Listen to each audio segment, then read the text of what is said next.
Right, but give us an opening prayers because I can't find the imam is not able to connect. Please just let's start with an opening prayer, then we can go. Yes. Thank you. Okay. All right. Let's pray, folks. Let's pray. Almighty Allah, we come here today to have a conversation about the future of the African community in this country. We ask you, Almighty God, to give us the wisdom, the courage, the strength, and to give us the patience with each other so as we dialogue through this conversation. We ask you to please help us navigate through the difficulties of the politics of this country and give us really a good ability to be able to really succeed in this effort. It's only you that can make this work for us. We've done our part. We've invested our time and our resources. We ask that you guide us through the process to allow us to really deliberate and come up with a very successful solution. So in God's name we pray. Amen. Amen. I'm on a Thank you so much, Famal Kone. So thank you all for coming. You're welcome. My name is Buki Shonuga, Bukola Shonuga. I'm co-founder of the United African Coalition. This organization was founded in 2013 to represent the electoral politics of the African immigrants in America. And again, thank you for coming. My co-host, also co-founder, Stephanie Arthur. Ibrahim Soare is the moderator of this session and he's also a tech person as far as Zoom, but he was not able to join us. So that created a little chaos, but we'll manage as much as we can. Again, I welcome you all. And I'm going to yield to our chairman, Charles Cooper. Charles, thank you so much for joining us and you're welcome to give an opening. Thank you, Bukola. Good afternoon, everyone. And to our folks overseas, I'd like to say good evening.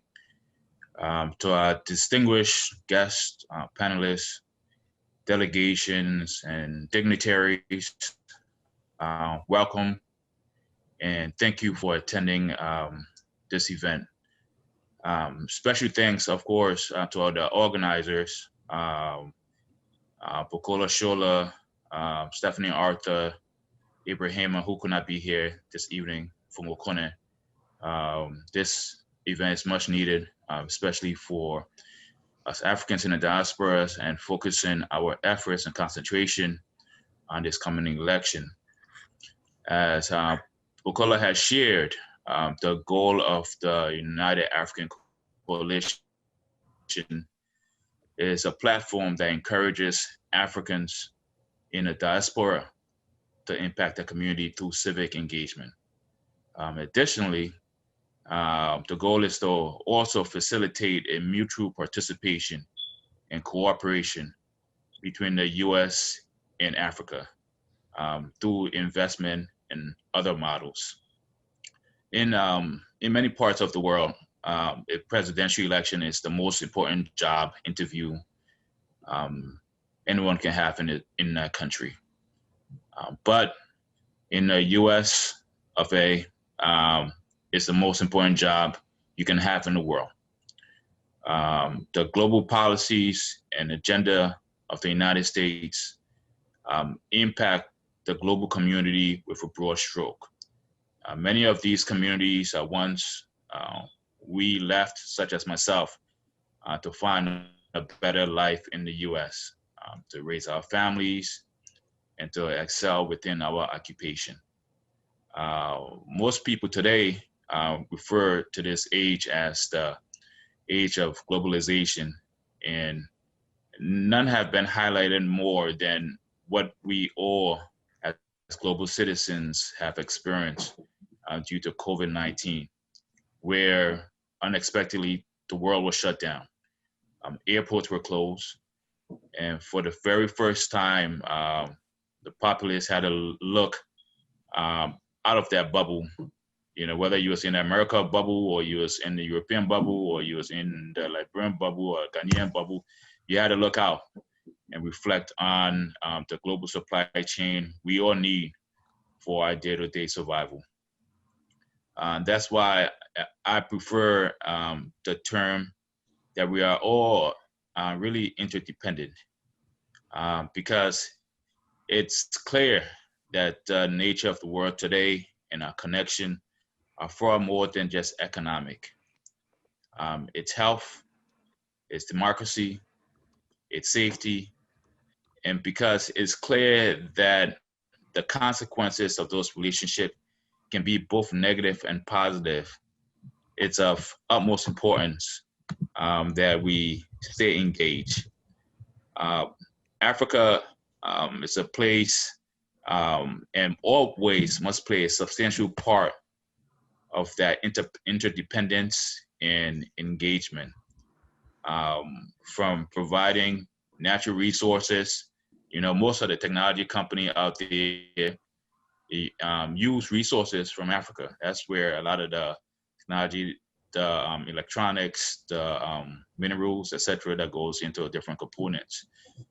So Africa having the opportunity to be the bread basket of the world, because we have very fertile land and agriculture. These are all opportunities that exist. So supplying the world with some of the greatest scholars and athletes the world have ever seen.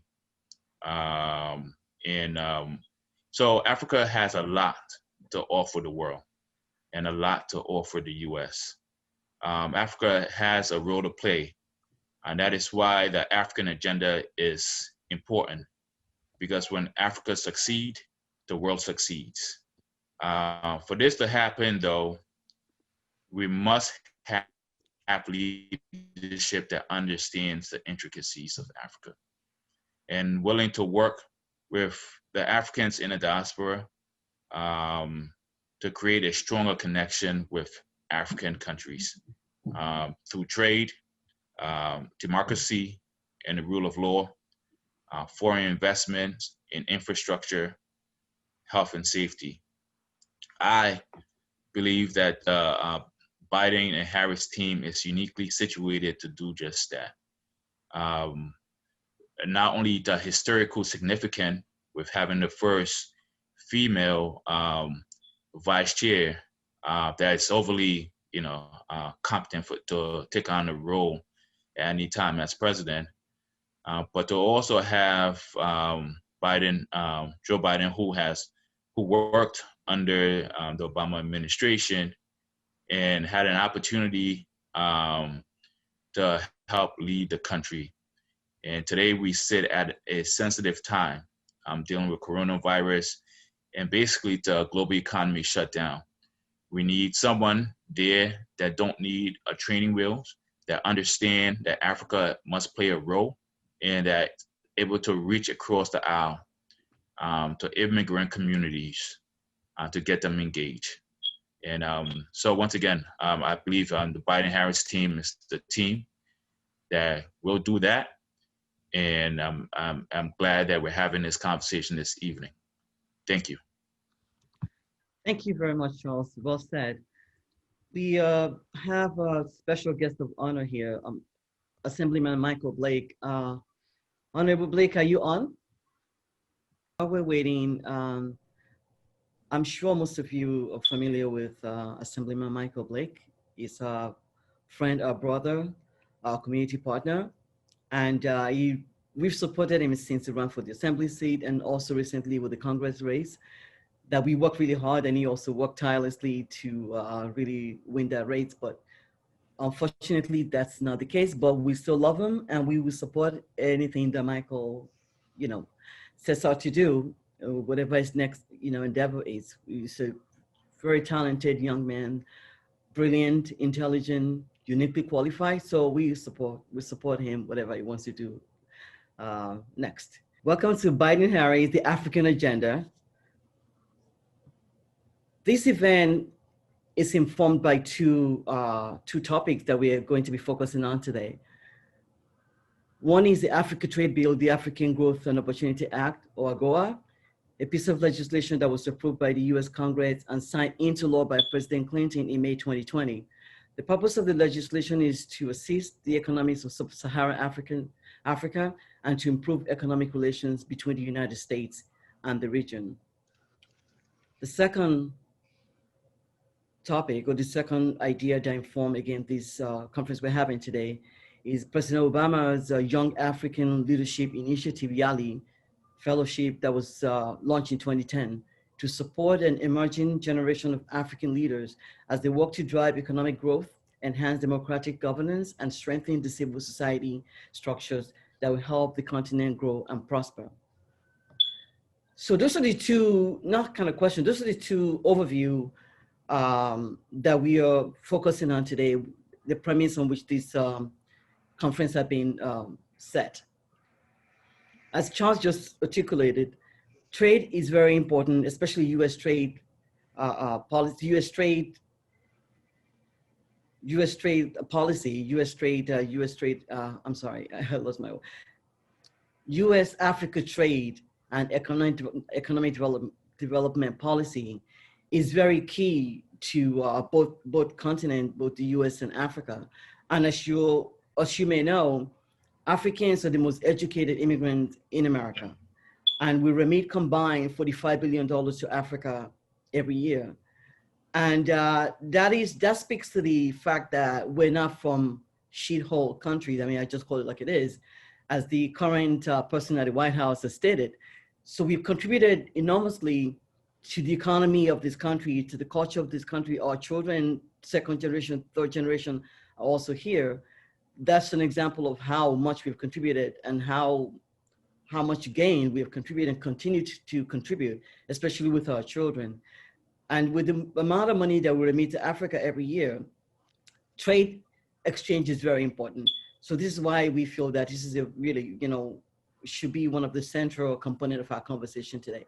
And the Yali program, fellowship program, Young African Leadership Initiative, that is also another component that's so crucial to Africa's development.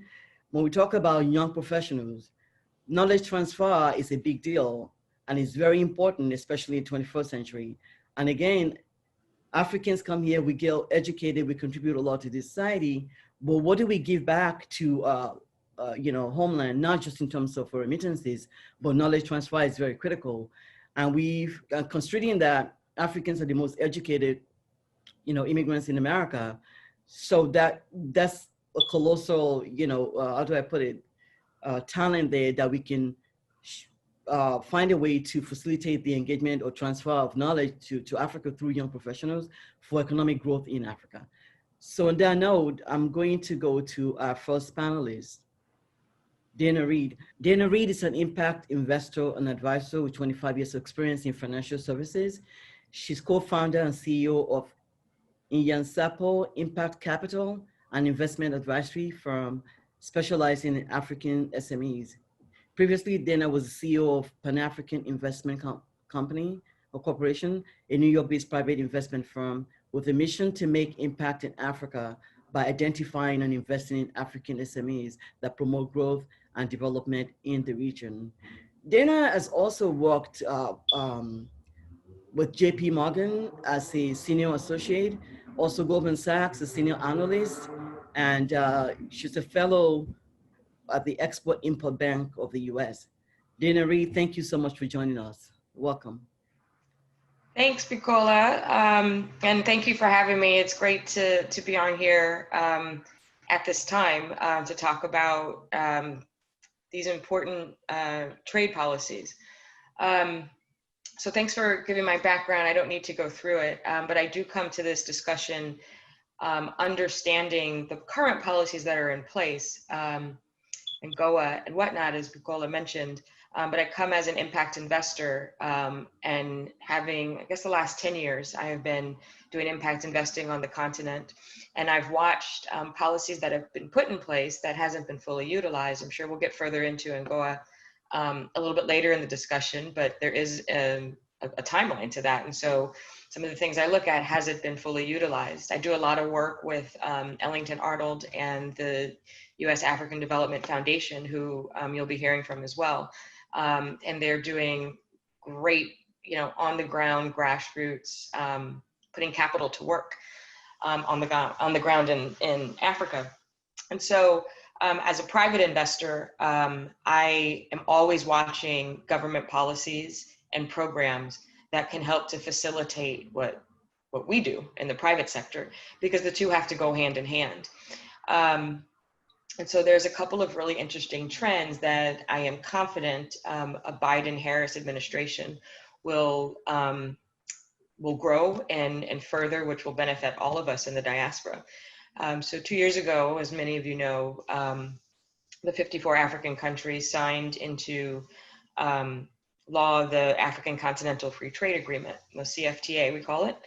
And I just feel like it didn't get enough press and not enough people know about it. So when we have these types of forums, it's fantastic to let people know, because what that did, and we all know how big Africa is, but it has created the largest free trade market in the world since the formation of the World Trade Organization, WTO. So everybody knows about that, but nobody knows that Africa now, from a trade perspective, although there are 54 different countries and thousands of different languages, from a trade perspective, it is the largest free trade zone.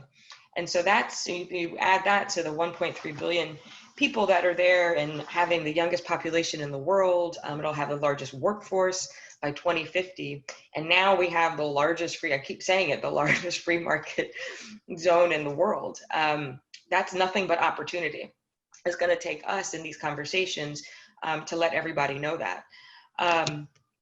The other thing, that another important trend that you're seeing, so we have these agreements, but are they being utilized? And, you know, so in my opinion, Africa is doing its part. You know, they've created this market, you know, they've relaxed the borders, you know, for Africans to travel freely between countries without, you know, passports, and like all of that, you know, facilitates easier trade. But what are we doing over here in the States? Because this is about the diaspora. And so the International Development Finance Corp, which is the DFC,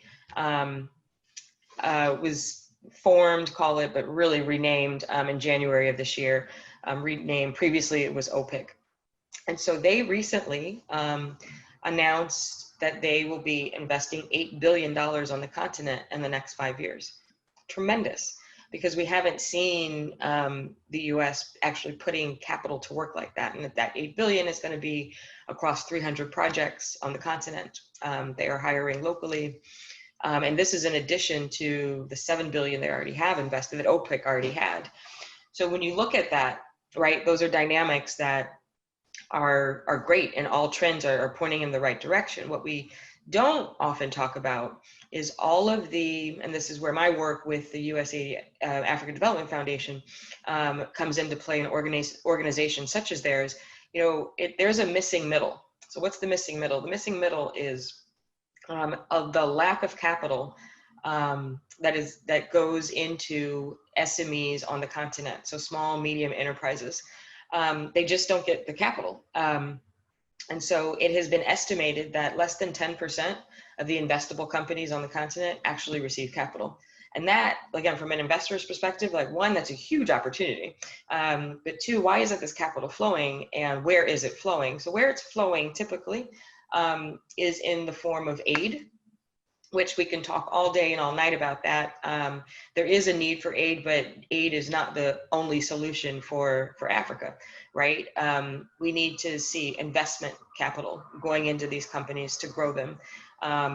Because for Nyc Census Impact Capital, we are about wealth creation for the diaspora.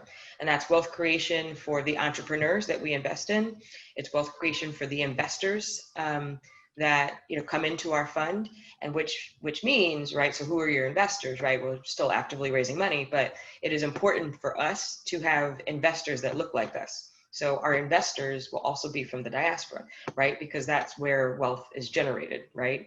Investment and return. So there's that. And once you start to grow these businesses, that's where, you know, you're creating wealth. And that takes all of us in the diaspora to another place where we, as a whole, are less dependent on aid, which has been the solution for Africa for far too many years. And as we are watching these policies being implemented, it is up to us to figure out how to work with the administration to actually to realize what these policies were intended. And so that's an overview of what's happening, and I'm looking forward to a Biden-Harris, not just because Harris went to my alma mater, Howard University, but because I do believe that they understand this, and they won't create more of the same type of policies that will have the continent, dependent on aid alone. And I think that they will engage the private sector. They will understand the power of the African immigrant population. I know that already with some of the work I've done with the campaign, and knowing Bukola and Stephanie's organization. There's a huge block of not just voters, but as Bukola mentioned, scholars, business people.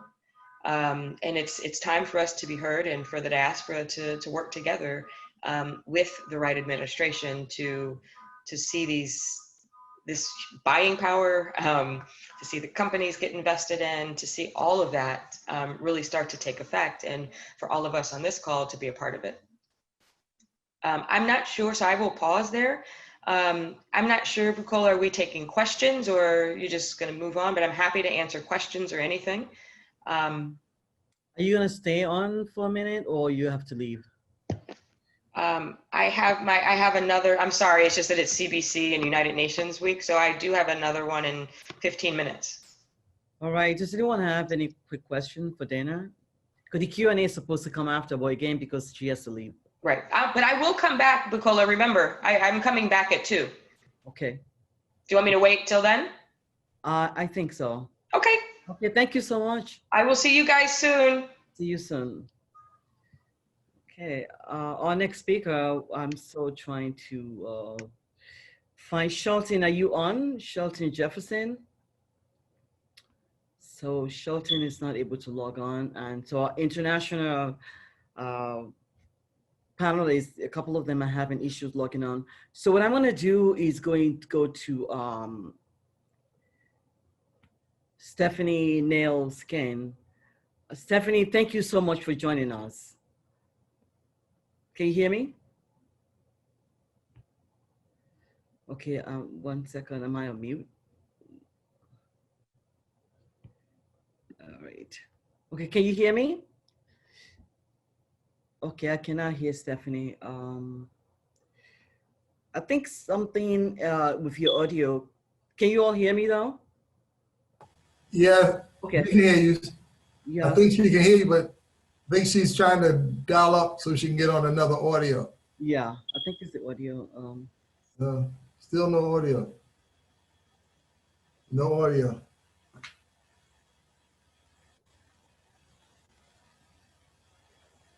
So, okay.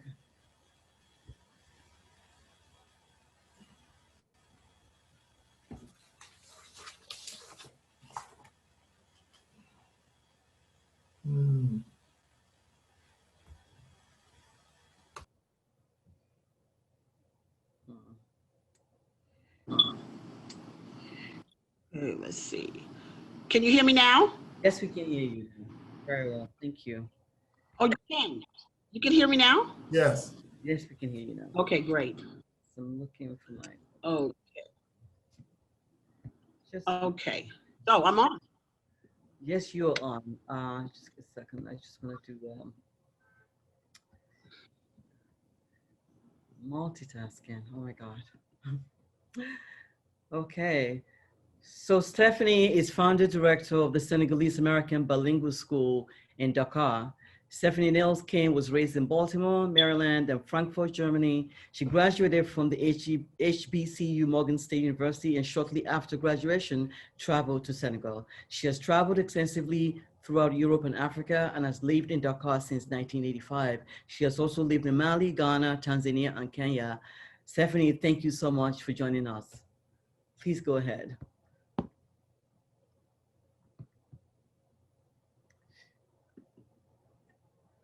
Do we have your audio now? Or okay, we cannot hear you.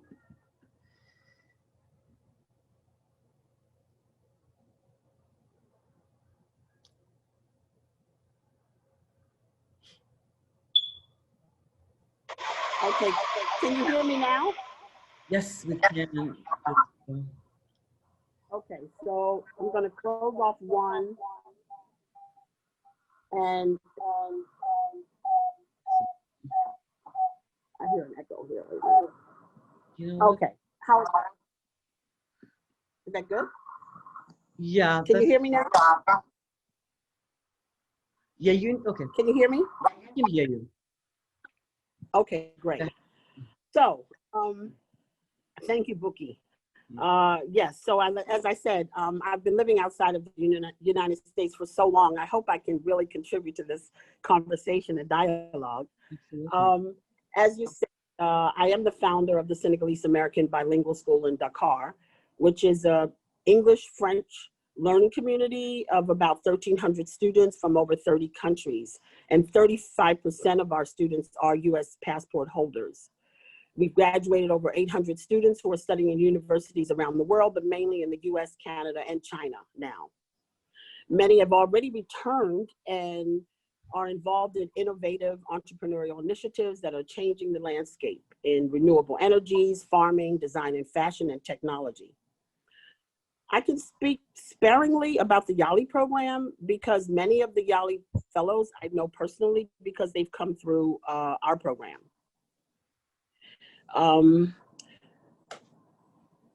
In Senegal, they are, upon their return, they're usually able to start small initiatives, but very small. The good thing is that at least their initiative, and every initiative has to have a beginning. However, many of the Yali fellows are very young and lack the experience or the resources to do things on a scale that would actually move and improve economies. So one of my suggestions for the Biden-Harris candidates in terms of legislation is to support more middle-range entrepreneurs and professionals who have had more field experience and enough leadership skills to scale up initiatives that could actually have a greater impact. Because many of the Yali fellows are young, once taken to the US, they get their eyes open and take any opportunity to go back to the US that they can. Some of them return to the US disenchanted because here they lack the experience and the specific skills and resources and the maturity to navigate the realities of starting and sustaining and growing businesses here on the continent. So I would like to see a reverse Yali program. I think it could be interesting supporting African immigrants in the US with the resources and tools to return to the continent and set up businesses, bringing back our best and brightest. I see this also playing out in the educational arena to support undergraduate and graduate students returning to the continent to do their OPT, which I think are the 2 years that they're granted to stay in the US, to do internships and to create startups here. So, did you want me to go on to your second question or?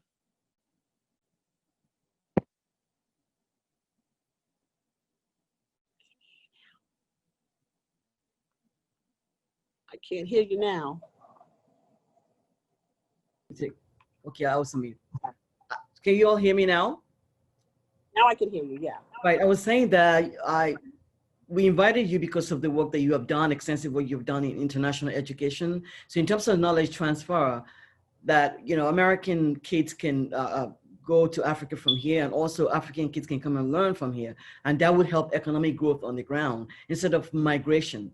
So there's a lot of, you know, colossal brain drain for the last 50 years from Africa to all parts of the West.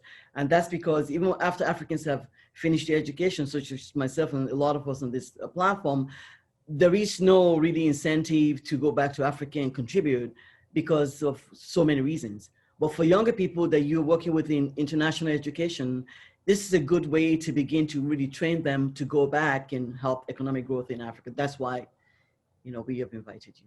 Yes. Thank you.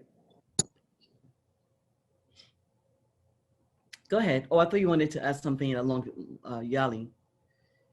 Well, I can just say that I think that by giving our students entrepreneurial, service learning, and rural community experience, they are able to understand better the needs of their community and what they can do. And so it fuels their desire to return back to the continent. And we've had great success with our students coming back because they have an idea, but we've integrated that into our curriculum. So I encourage, all schools to integrate that because it's not obvious. With the U.S. as the land of promise and opportunity, it's hard to kind of reorient students to believing that the opportunity is really here on the African continent, and we know that Africa is the future. Yeah, so I mean, I'll be willing to take questions later. Thank you. So while we're waiting for, again, our international panelists to join, they're really having challenges. Dr. Badiwa, are you on by any chance? I don't see you in the wait room. So now I'm gonna move on. I also want to, actually an oversight on my part, my co-panelist, co-host rather, and co-founder of United African Coalition, Stephanie Arthur, she's going to be moderating the session on domestic policy. I forgot to mention that, at the beginning of the program. So Stephanie will be taking on the next session on on Biden-Harris domestic policy. Thank you. So our next speaker, Jean Adams. Jean is Director of Collaborative Education at Bronx Community College, the City University of New York. In this capacity, Mr. Adams leads the college's efforts in developing and strengthening Bronx-wide educational partnerships with elementary, middle, and high schools. Mr. Adams has participated in the Bronx Community College partnership with universities and schools in Senegal and South Africa. Mr. Adams has used African international education and service learning experience as a tool for empowering New York's urban youth by coordinating trips for high school and college-age students. Yes. Jean Adams, welcome. Hey, what's up? Good morning. Good morning. How's everyone? To know. Yeah, I had to give this a lot of reflection. I come into this discussion about policy and specifically international policy and electoral politics, I guess from a slightly different perspective. My background had been in really grassroots organizing and dealing with policies from the grassroots level, and how administrative policies, specifically in the United States, had impacted, or continue to impact on African Americans. Through that process of engagement, I also began to realize at a very young age that much of our success in the United States would be linked to our ability to communicate and engage, specifically, folks in Africa, but also the Caribbean and other places.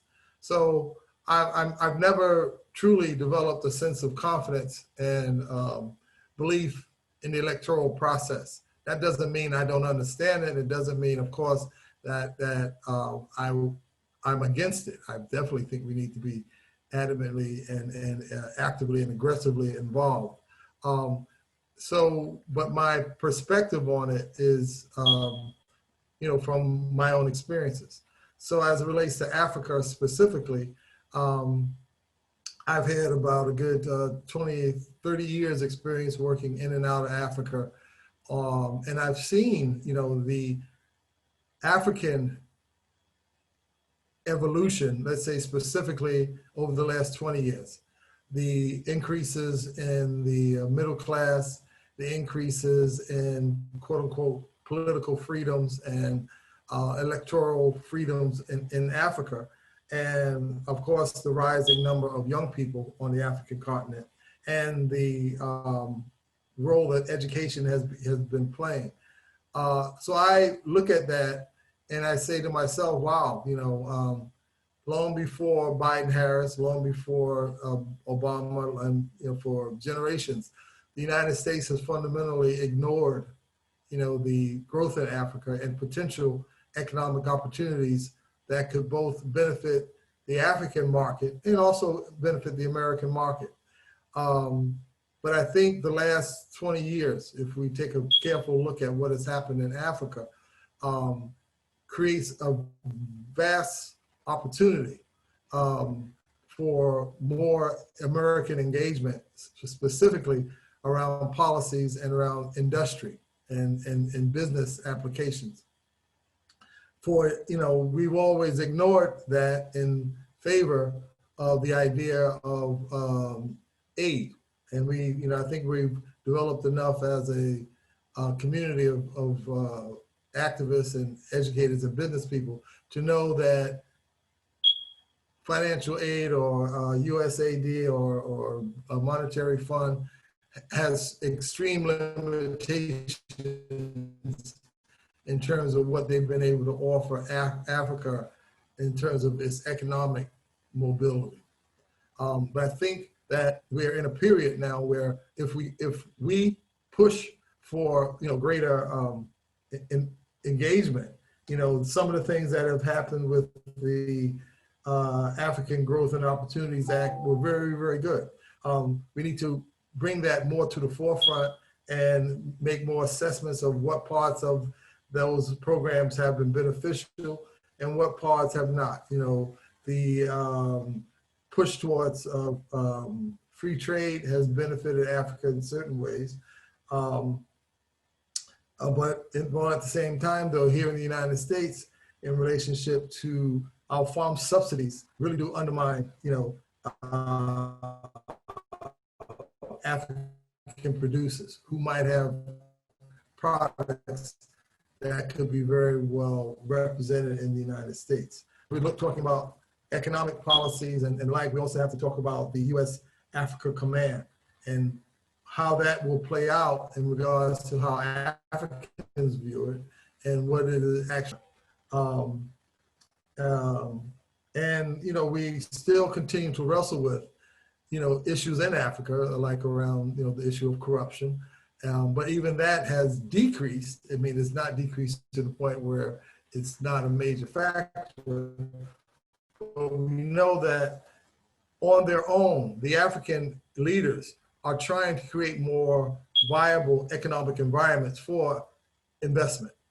And we need to push for economic policies that help strengthen those leaders in their efforts to produce viable opportunities that definitely benefit, the African market as well as the African consumer. We know that the purchasing power in Africa has increased dramatically since 2000.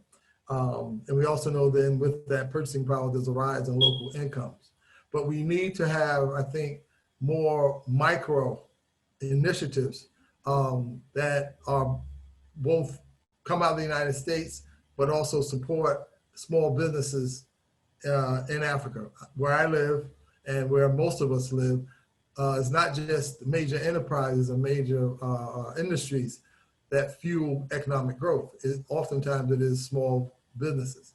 And with new models for operation, I think small enterprises or small shops could very well benefit local markets as well as have a larger impact on the general market. Now, I'm here in the United States and a lot of my work at Bronx Community College, as you know, is focused on strengthening the capacity of African students, African immigrant students. We have about 1,200 African students at Bronx Community College.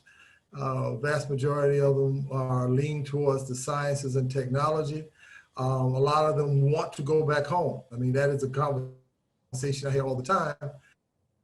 But the economics of going home are very difficult, not only because of the lack of money, but also they have overall a tremendous lack of understanding for how systems work and how do you impact on systems to create change, or in a lack of focus on the idea of policy. Everyone's thinking of a job, which of course we all get, especially for young people. But I think part of our responsibility is to begin to help young people begin to see the role that policies make and how the US policies, as well as policies in their own home countries, either are hindering in some ways or sometimes actually benefiting. But the African students that we have here, I think we need to continue to work with them as a community, and African community leaders in the United States need to begin to have more discussions about economics and more discussions around policy so that they can have a voice here, of course, but also they can begin to have a more critical eye and begin provide more support to policy initiatives and policy debates back in their home countries. So with that being said, you know, I'm you know, for the last, maybe 10 years, I run an initiative where we actually do ongoing, you know, sessions with African students in which we talk about these kinds of issues, and we talk about the return home and what are some of the challenges that they have around going back home, about getting home, and about being able to go home and then move into a sector where they not only find a job, but they find an opportunity where they can be a part of policy development or, you know, a greater part of economic growth. Everybody wants to work, you know, and I think a lot of our African students in the United States are kind of primed for the job, but they're not really primed for careers. And I think part of our responsibility here would be to provide opportunities, provide workshops, and provide initiatives so that we can do that. And while we're talking about the American policies, I think we need to be saying here in the United States, one of the things that I think could influence U.S. policy is if we, as the older generation, begin to really have, you know, ongoing discussions, activities, workshops, leadership development, environments and activities that help the young African student in the United States understand some of these things that we believe to be important. And that's pretty much it for right now. Is that cool, Buki?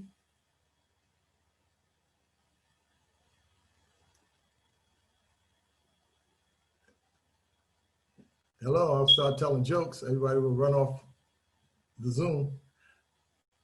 Okay, I'm here. Sorry. Okay, good. I was on mute. So I was saying that I was sort of crowdsourcing for some instruction here on how to add people as panelists. I pre-registered everyone. That was how you were able to join. But I can invite people while we're on Zoom, but obviously, or I cannot invite them as panelists. So that's why people are having problem. Some of the panelists are having problem joining us. In other words, they were pre-registered, but that link did not work for them. And I would like to add them here. I'm able to add them as participants, but not as a panelist. So I'm asking, is there anyone on this platform that knows how to do that? So you can help me. Help us out so you can join us. Anyhow, so the next best thing that I believe I'm going to do is to try and get Shelton Jefferson on the phone via WhatsApp and have him just do a little presentation. So bear with me a second, because it's important that you're really able to weigh in on this. Okay, just one quick second. He's tried everything and he's just not able to join.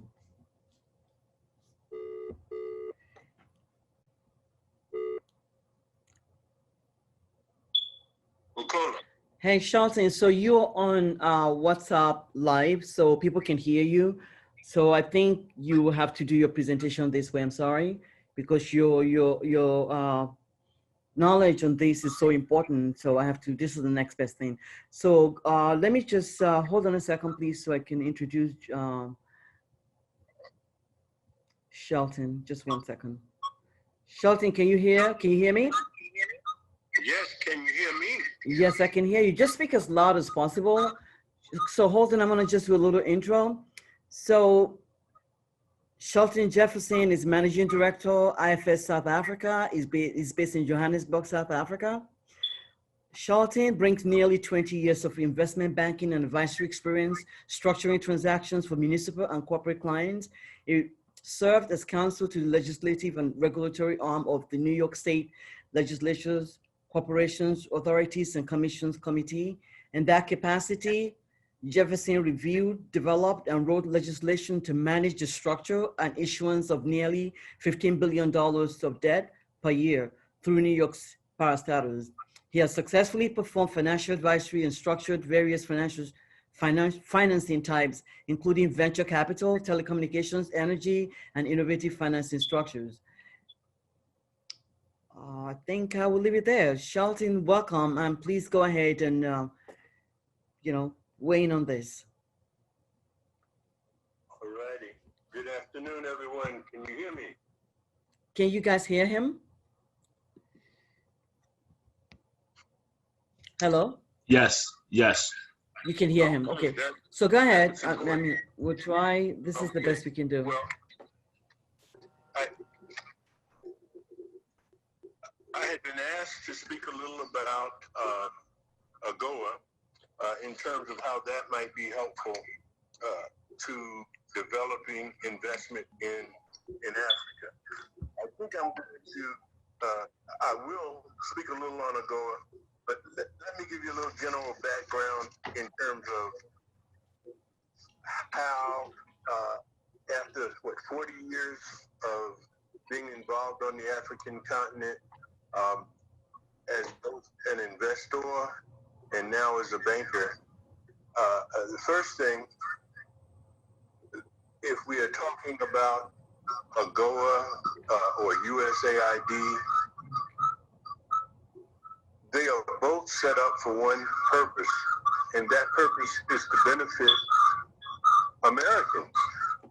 It's not set up to benefit Africa per se. So what we have to do is to look at the actual structure of the program and programs like it to see if we can, in fact, mold and shape it to provide mutual benefit. So the first thing I would say is let's take a look at U.S. investment in Africa. U.S. investment in Africa, we just heard Dana talk about a program that was going to put $8 billion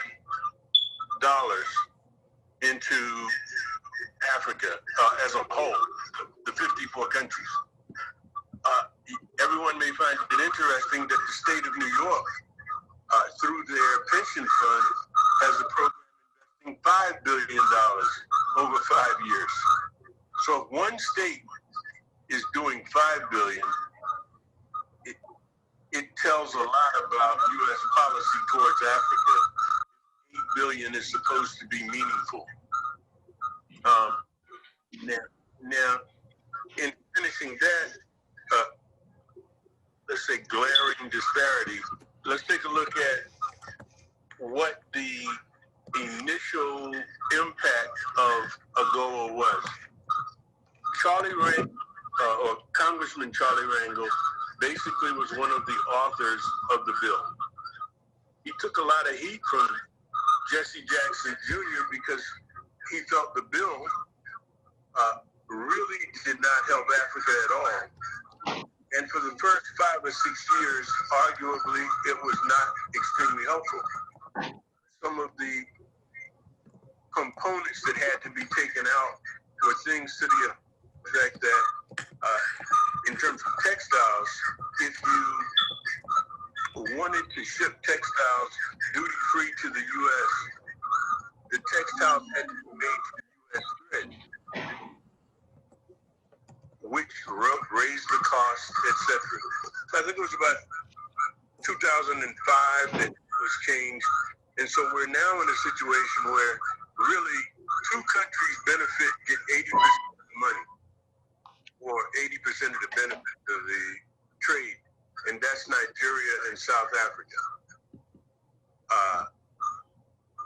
South Africa's exporting cars.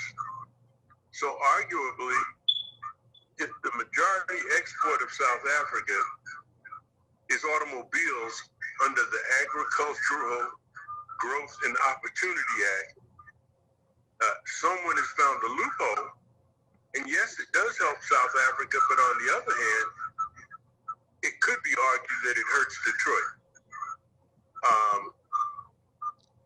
we won't get into that, but I did want to also show where basically 40% of the trade is going, and that's going into the production of automobiles. Then the other 40% is in Nigeria, and that's in reduced pricing for oil, basically, which does help the U.S. as a whole, and really doesn't do as much for the continent per se, but that is what AGOA basically has done. So what can we do to it?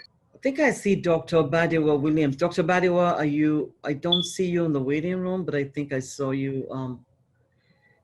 I am here. Oh, please, would you please go, welcome and thank you so much. Please go ahead with your presentation. I'm sorry, let me just give some background. I'm really sorry. Give me one quick second while I change screen.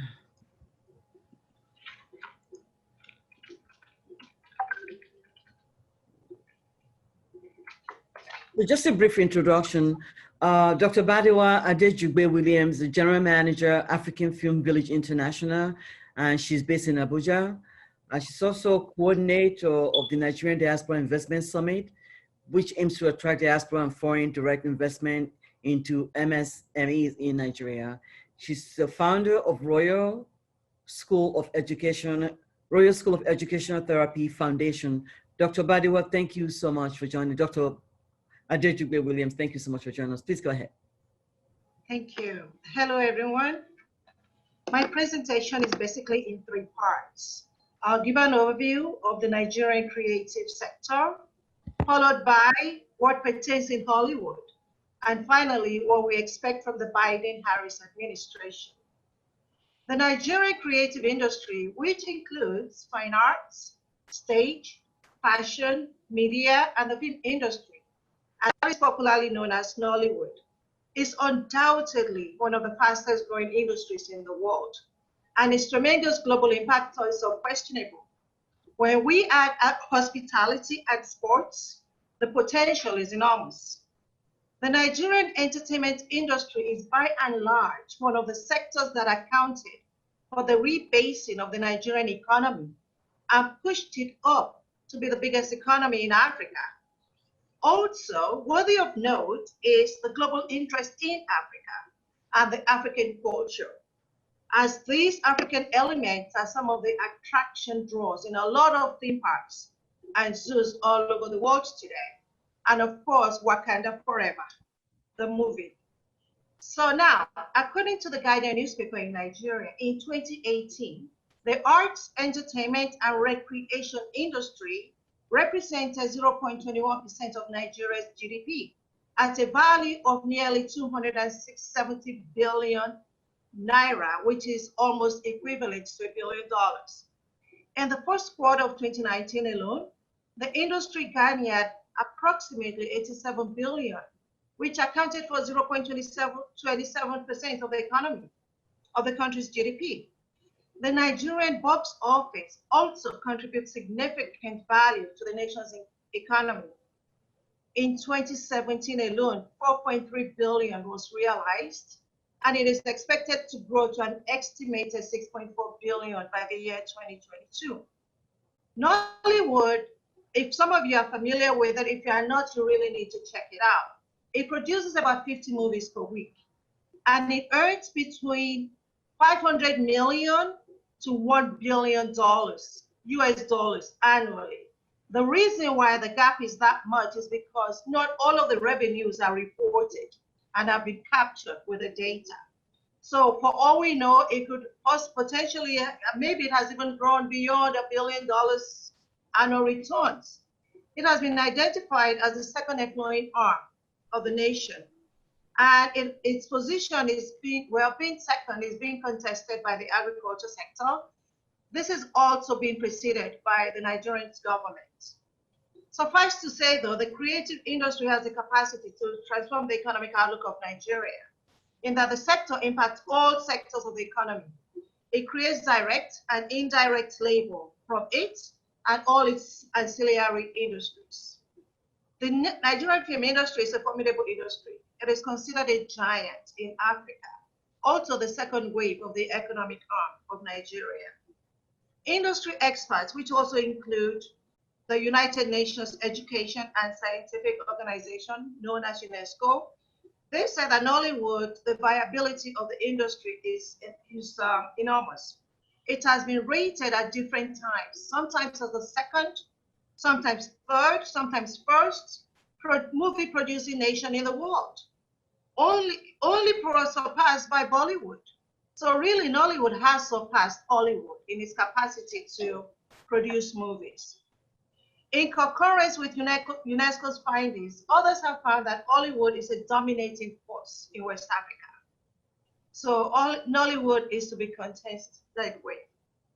It is also interesting to know that outside of Africa as a continent, the United States of America is one of the largest consumers of Nollywood movies, especially with a high population of Africans in the United States. Netflix, among other online platforms, already have a dedicated website for Nollywood movies and television programs. There are currently about 40 Nollywood movies on Netflix. Without a doubt, Nollywood is the fastest movie producing nation in the world. As Nigeria now diversifies its economy from oil, the entertainment industry is one of the top sectors with the greatest economic value that will enhance the economy of the nation. The advantage of the sector includes the elements of being multi-genre. You also have the music, movie, stage, media, fashion, all encompassed. It's multicultural with all the different ethnic groups in Nigeria. It's multilingual, about 250 distinct languages and more. So it is worthy to note that this is an industry that should be recognized by all administrations all over the world. Now, the second part of my presentation is on Hollywood. We all know that Hollywood sells the United States of America much more than its State Department, more than its embassies or Ministry of Foreign Affairs or United States Information Agency. What we know about United States today is really gleaned from what we've seen in its movies. So there's no doubt that the desire to tour America is for the most part fueled by the impressions, whether real or not, that are created by Hollywood movies. In line with the common knowledge of assumption if you would call it that, is that Hollywood is actually partnering with the US government. Why am I saying this? It appears that Hollywood uses movies as an antecedent to sensitize the public about potential future events, especially its plans in Africa. Movies are used to encourage, movies we know encourage willing suspension of disbelief, suspended beliefs of the surreal. They are used as a way to send subliminal messages and to build traction in guiding our belief system, the way we think and the way we will interact with each other and with our communities. Science fiction and even animated movies are examples. The current pandemic was already shot in a movie called Contagion, starring Gwyneth Paltrow, even before we heard of COVID-19. And you know, The Simpsons also predicted Donald Trump's presidency back in 2000. So you now see the connection with what can be achieved with the movie industry. There are more movies that have predicted future events, such as Blade Runner, The Cable Guy, Super Mario Brothers, You've Got Mail, Minority Report, Back to the Future, The Truman Show, and Total Recall. So there are movies that are also set in Africa that are made in Hollywood as ways of raising our consciousness. And from these, we drive social and political activism about events in Africa. Such movies as The Last King of Scotland, Gorillas in the Mist, Blood Diamond, The Constant Gardener, and all the movies made about the late president of South Africa. Now, so you see that creative industry is a vehicle for engagement. So we are pushing and we're seeking that the Biden administration, what we really need in Nigeria that will also cover Africa. Though we don't want a one-size-fits-all approach, what we need is a policy of engagement that will engage all 54 countries in Africa. We want formalized access to the US market and knowledge exchange. We want policies that are engaging. US should connect and explore with all 54 countries of Africa. We need proper representation and branding of Africa's creative arts. We want to brand Africa in a way that will contrast what was done in the past. We need protection of policies that make provision for the protection of trademarks of African arts in the US. We want licensing and proper representation of the continent. Simple. But to achieve this, there are some other things we need to consider.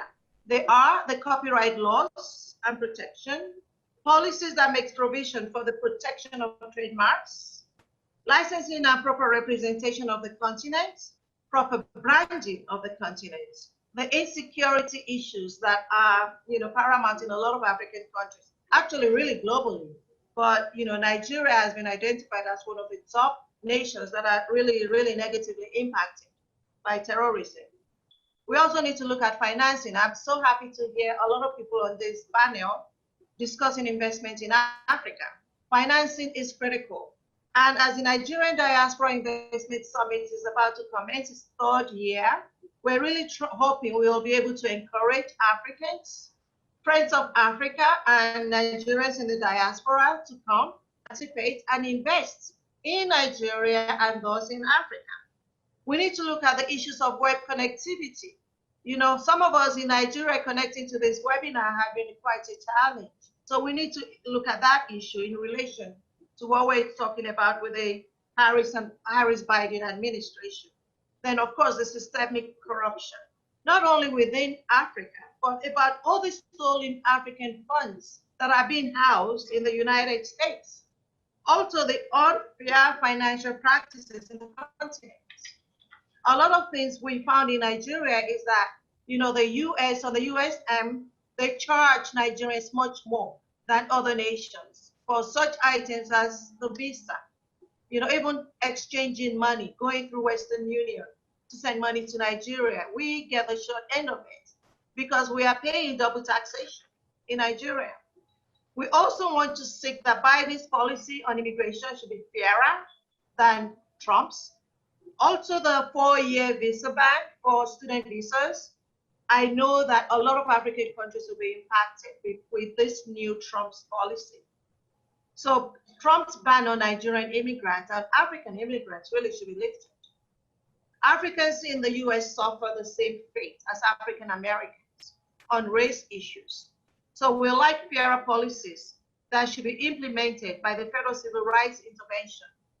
All lives matter, but Black lives really, really do matter, as they have not been mattering much from what we've been seeing.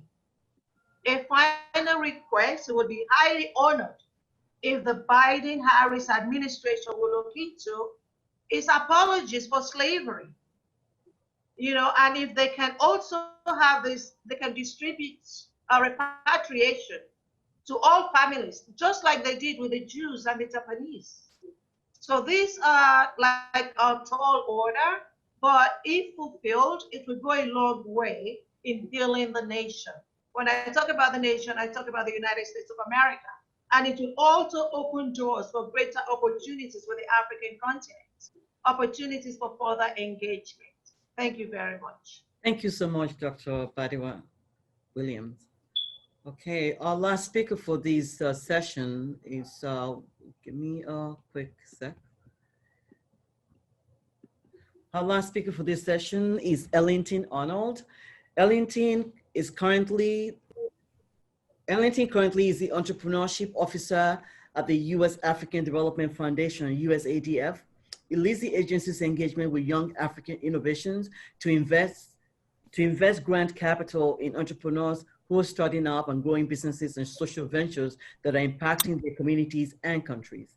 Ellington also oversees the agency's partnership with the City Foundation that is directly supporting entrepreneurs. Formerly, he was a program analyst for the Nigerian Country Program and the Somalia Youth Program that focuses on matching skills training with job placement and small business startups. Previously, he worked in Senegal and Kenya on grassroots health and economic inclusion projects.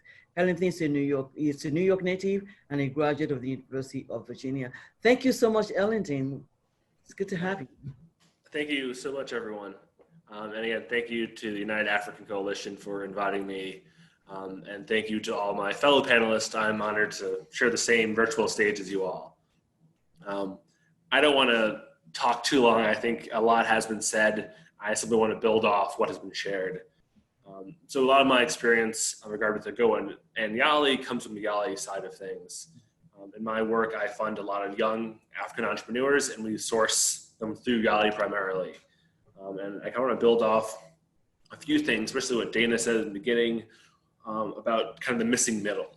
And we have a lot of entrepreneurs, and they're at varying stages. I think some of the previous panelists hinted at that some are young, they have ideas, but some actually do run viable companies. And they always have this issue of access to capital. How do they scale up? And so to date, in my time at the agency since about 2014, we've funded over 300 ventures in 35 different countries throughout the continent. So we've done ideation phase ventures in Senegal to agro-processing companies in Mauritius. So there's a wide range of investments. And all these investments really have a profound impact on them because most of these companies we fund are actually already cash positive, but they are not able to invest in themselves, maybe because they can't get access to finance via banks or other programs. So this is definitely an issue, and it's been well acknowledged. And I believe it was Gene Adams who was mentioning how we need to have a macro approach. Because you're right, what is great is when OPIC or DFC says they can get $8 billion to the continent, but it's also how are they going to do this? A lot of those programs come in $300 million loans or funding, but that does not get to the average African citizen. So how do we directly connect with them? So I know the work that I've done is funding these young African entrepreneurs directly. So let's kind of cut out the middleman. Let's only work with grassroots organizations that oversee African-led ventures for African communities. So I know that is one way that I'm trying to kind of address that missing middle. And I've been fortunate enough too to speak with the Biden campaign on quite a few of their policies going forward. And I think everyone on this call is in agreement. The current administration, the White House, doesn't really have any type of policy towards Africa. There's not much intentionality on their side. They're not really looking at the opportunity that is presenting. So I think first off, the Biden administration and Harris, they will look to create a strategy, create intentionality that has been gone for these past few years. Little things that they can look to, raise travel bans. So having citizens travel easily from South Sudan or Nigeria, help with free trade. So I know AGOA, well, we all know it isn't perfect, but it has helped diversify in some ways, but how can we make something better? And one thing that I know I've talked with the campaign with is the idea of co-investment. Because you're right, and we've touched on this, that we simply use aid, that's not going to fix everything. And even the way that America approaches it, right? It's going to view it as simply giving money. But let's not give money, let's work together. How do we do co-investments? And that's something that the Biden-Harris campaign is really looking at, how to leverage diaspora. As was stated early on in the call, about like 40 million, or I forget the number, in remittances a year. It's actually more consistent than aid itself, is these remittances from diaspora to the continent. So clearly we have successful, amazing diaspora members here. So how do we leverage that? Maybe issue diaspora bonds to help fund projects in their country of origin. How do we help make access to capital? How do we connect businesses in the United States directly to entrepreneurs in Africa to help source the materials or outsource technical assistance, whatever that is. And I do know that is one thing that the Biden-Harris campaign is going to focus, and they need to focus on, is how do we make these connections? How do we really leverage the diaspora? Because there's so much opportunity, both here in the United States, but especially in Africa. And I think it's that co-curation together, that we're not simply giving aid, but how do we build things together in that co-investment?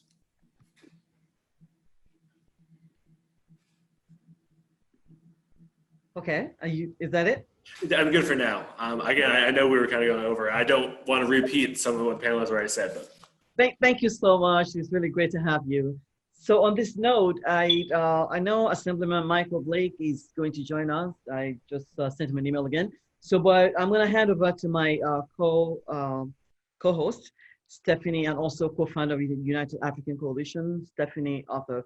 And to the second list of panelists, thank you so much for your patience. We really appreciate it. So everyone, please hang around so that we can have a Q&A, after this. Stephanie, please go ahead. Sure, thank you, Bukola. Hi, everyone. I know it's, a little gloomy here in DC. I'm not sure how it is looking everywhere else, but I want to thank everybody for their patience, for sitting through the first panel. It was an excellent discussion. Thank you, Bukola, for hosting it. All of the panelists on panel one, I believe, offered a wealth of information and knowledge that I think, and possible solutions that I think will hopefully help the new administration, the Biden-Harris team, look beyond aid and look to developing innovative ways to address international relations, social impact through investing and not aid, and really, expand the conversation around the brain drain, really invest in the talent that's on the continent.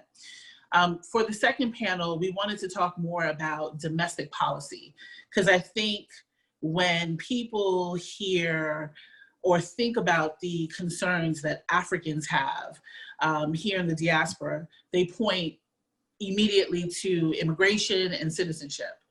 And while in part that is true, there are domestic policies that I think are cross-pollinating to issues that we care about in terms of building our own, communities here in the diaspora, our generational wealth, education, health, issues that other Americans care about. We care about those same issues as well. So I wanted to make sure that the second panel discussed key areas around domestic policy to see where we can kind of potentially talk about what the Biden-Harris team could do to make, I think, if they get in, God willing, the new administration more beneficial to the African demographic.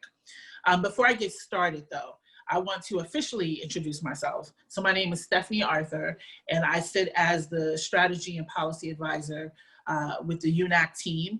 And so our team is built up of 5 talented individuals: Bukola, that you met earlier, myself, Famoud Kone, who will be on my panel, Charles Cooper, who is our chairman and spoke earlier, and our other board member, Ibrahima, who unfortunately couldn't be here today. Before I move forward, just a little housekeeping. Our chat room is open. I mean, I know people were helping with some of the Zoom logistics in terms of getting connected, but please feel free to use the chat to connect with the first panel. If you have some questions that weren't asked or you want to ask panelists, you can kind of answer those questions in the chat. Also introduce yourselves. Please feel free to share your contact information, because we hope that this conversation goes beyond this moment. The second thing that I do want to address is, as well as the format of what the second panel is going to look like. So first, I'm going to introduce all of the panelists by name and, by bio, and then give them an opportunity to talk very briefly about what they do in the capacity of their role, right? Before we get into some pointed questions about policy. Our hope is that post this conversation, post Election Day, into the new administration, that UNAC will develop a policy paper, both on international issues and domestic, based on what was discussed here and other conversations we'll have moving forward, that we can present to a new administration. So that is why it's important for us to continue to connect, because Ellington, may have some great ideas that weren't shared today that we could possibly put in our policy paper. I know Mr. Gene Adams, he always brings it. He's been working in the community college affairs space for a very long time. And so we want to be able to foster that dialogue from here moving forward.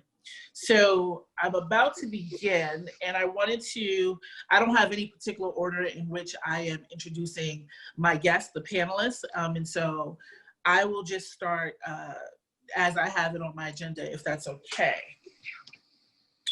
So I want to first introduce Miss Nyc Uftu, and I hope I'm saying that correctly. Please correct me if I have mispronounced it. I hate mispronouncing people's names. It's Nyc Ufat. She is a powerhouse attorney out of Atlanta, Georgia. She is a voter engagement turn-up activist, as I have called her. She's a voter engagement strategist, talks about voter suppression, and she uses creative ways to engage voters in Georgia with their civic responsibility, understanding their civic responsibility. She is a powerhouse and a force to be reckoned with in the Georgia landscape. She is of Nigerian descent and has, through her organization, where she sits as the chief executive officer, she has an ambitious goal of registering, I believe, 1 million voters, 800,000 to 1 million voters of color and young people.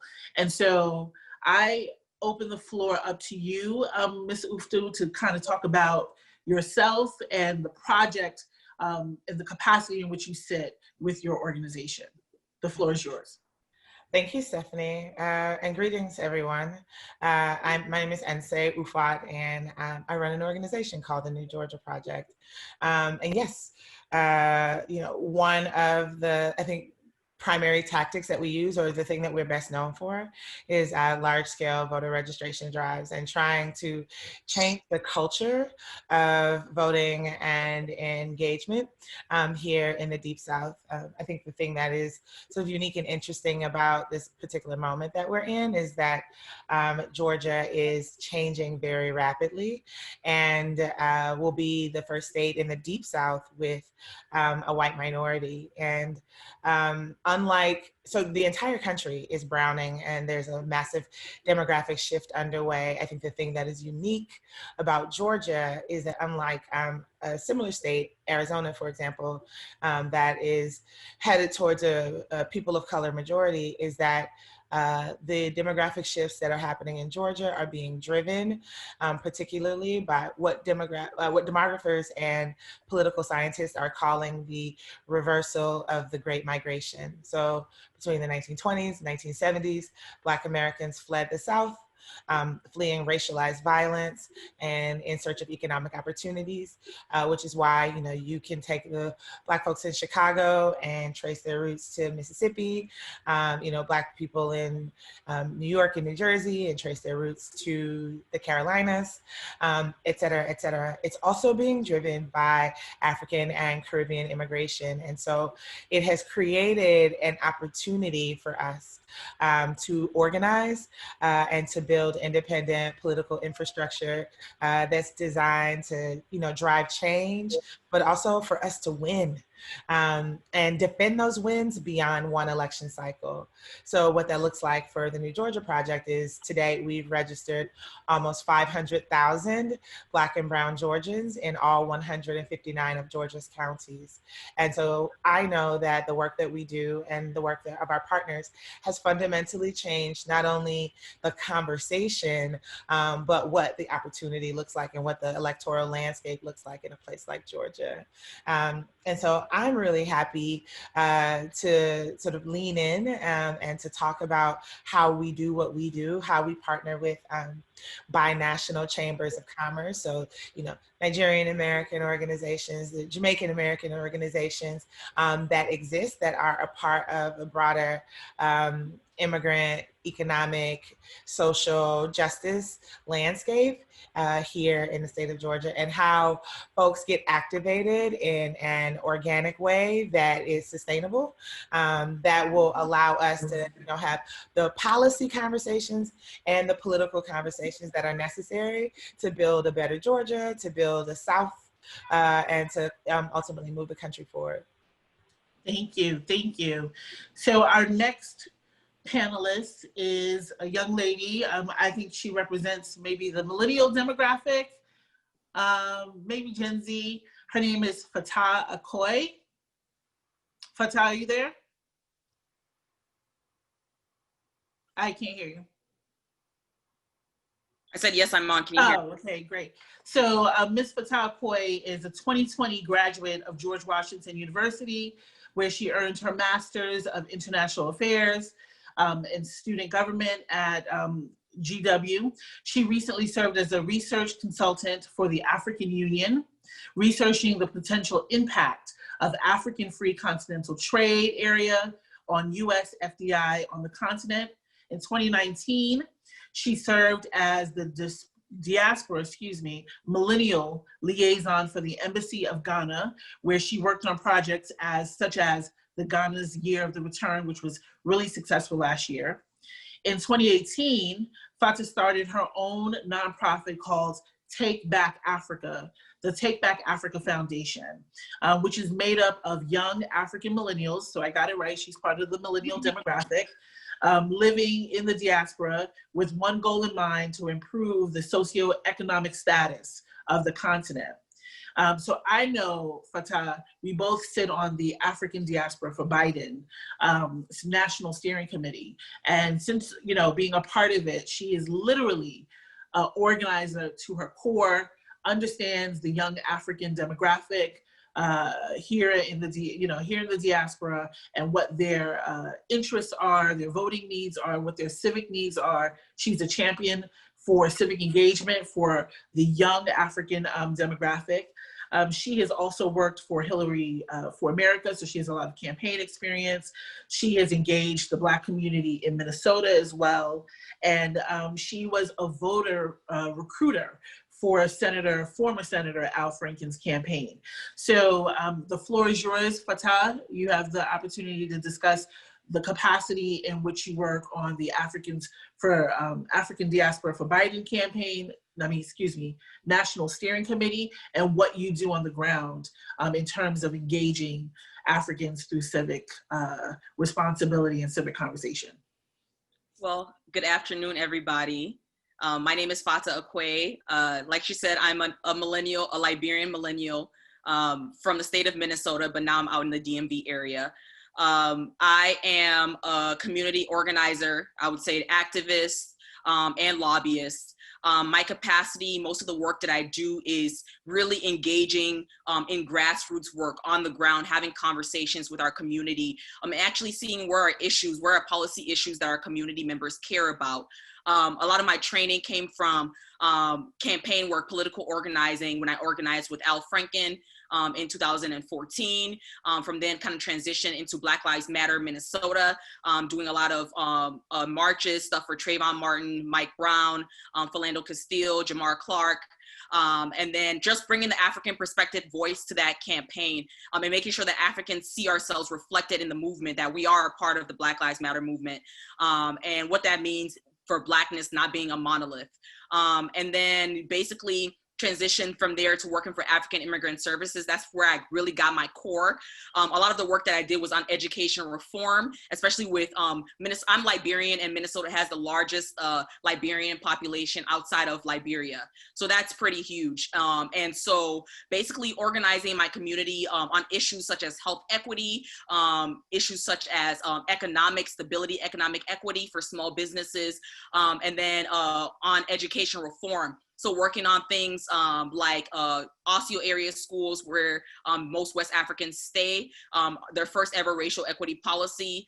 From there, we transition into working on their first ever health and wellness policy to help bring foods from our communities, foods that we would want reflected in our students' nutrition to the school system, which was unheard of.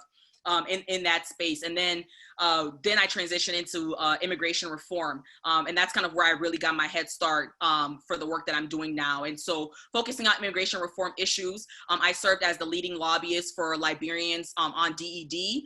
So I was the national lobbyist for the Liberian Fairness and Refugee Act that just got signed in 2019, granting Liberians on deferred and forced departure a pathway to citizenship. And so most of my work comes from there.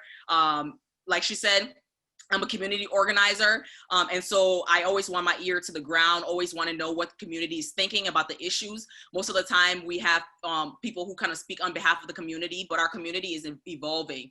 And there's a lot of issues on the ground that are not being discussed in policy spaces.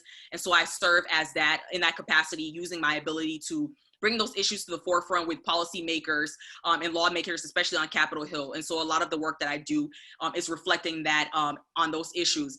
And so, yeah, our work with the African Diaspora for Biden Steering Committee, I helped organize the Pennsylvania webinar as well as the Minnesota Candidate Forum, which was the first time that Minnesota African diasporan candidates were able to all be on a platform to talk about issues that they're running on and why they support the Biden-Harris administration.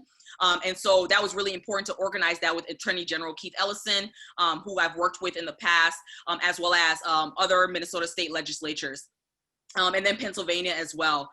Also, I work on the communications team, so kind of helping brand and rebrand the strategy of how we're actually reaching out to young voters, especially young African millennials who are being left out of the conversation. Most of the times, these are being planned by the older generation, and they're failing to really reach the core of the issues that we're facing now, especially first and second generation African immigrants. And so basically being able to bridge that divide and have conversations on that.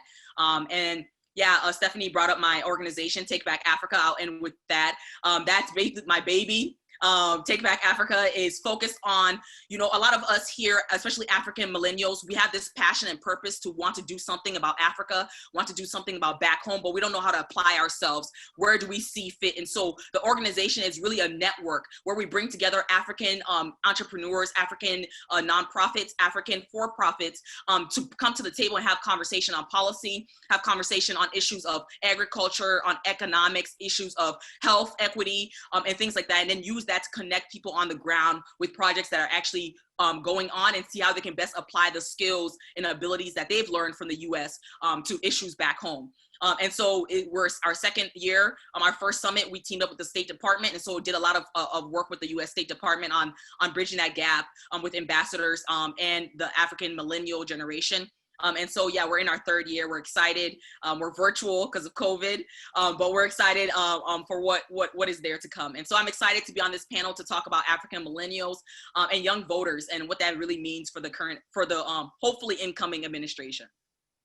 Thank you, Fatah. So our next panelist is Mr. Akindele Akinyemi. He is one of the African community's most respected educators on educational reform through organizational leadership, ethics, management, and change, and how we view educational business.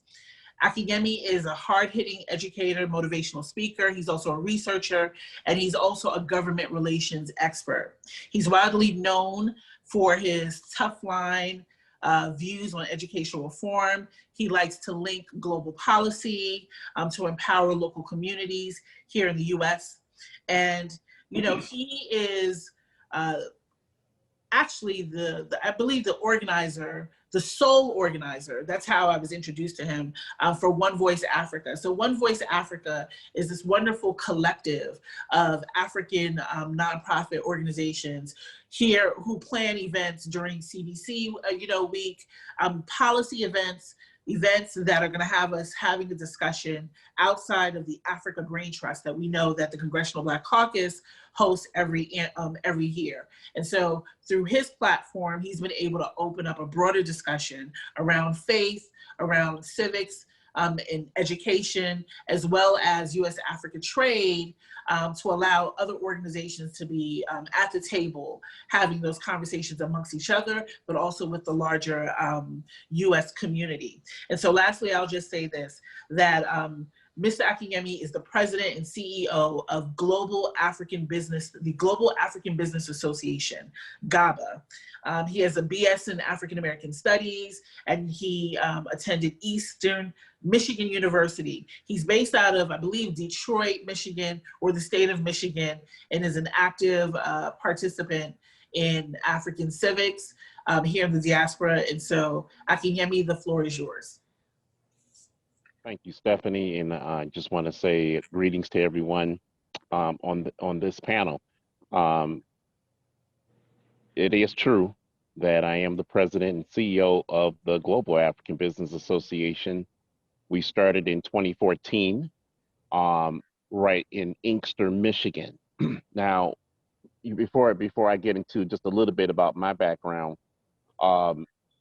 actually, just a point of correction. I mean, I appreciate the accolades, but One Voice actually started with NAPAC, which is the other organization I belong to, which I serve as their national political director. It started, the Nigerian American Public Affairs Committee was originally the ones that originated the One Voice platform. And my team, GABA, and of course, eventually the Ghana Diaspora Pact kind of joined in with NAPAC, and this is what we've been doing. It's the first year we've done it online because of COVID. But I just wanted to point out a little correction, just in case anybody else is looking at this on this live Zoom. I gave you all the credit. You started. That's okay though, but that's all right though. I mean, I'm the face of this right now. No, listen, GABA started in 2014. Myself and Rariana Make, who is my co-pilot, my executive vice president, we started GABA as a business support business education network. We started it right here in Inkster, Michigan. Inkster, Michigan is 6 square miles, 25,000 residents. It's about 10 miles west of Detroit. It is the largest African-American community outside of Detroit in Western Wayne County, Michigan, 5 minutes from the airport. And the reason why we chose Inkster was because what we realized about a lot of business associations and Chamber of Commerces is that most of the time, those entities are not linked to a particular municipality for economic development. And so what we wanted to do is test that theory. And we started testing that theory by getting appointed to the various boards and commissions in the city of Inkster. I actually was the president for 4 years of the Inkster Downtown Development Authority and the Inkster Economic Development Corporation. And I was elected to the Inkster Library Board. Now, there's only been 4 Nigerians ever elected anywhere in the state of Michigan. I just happen to be the 4th. And so I spent 4 years on the library board. We helped build a $1.8 million brand new library project. It was a very intensive and a very in some cases, unfortunately, political project. Now, the reason I joined that particular library board was one major reason.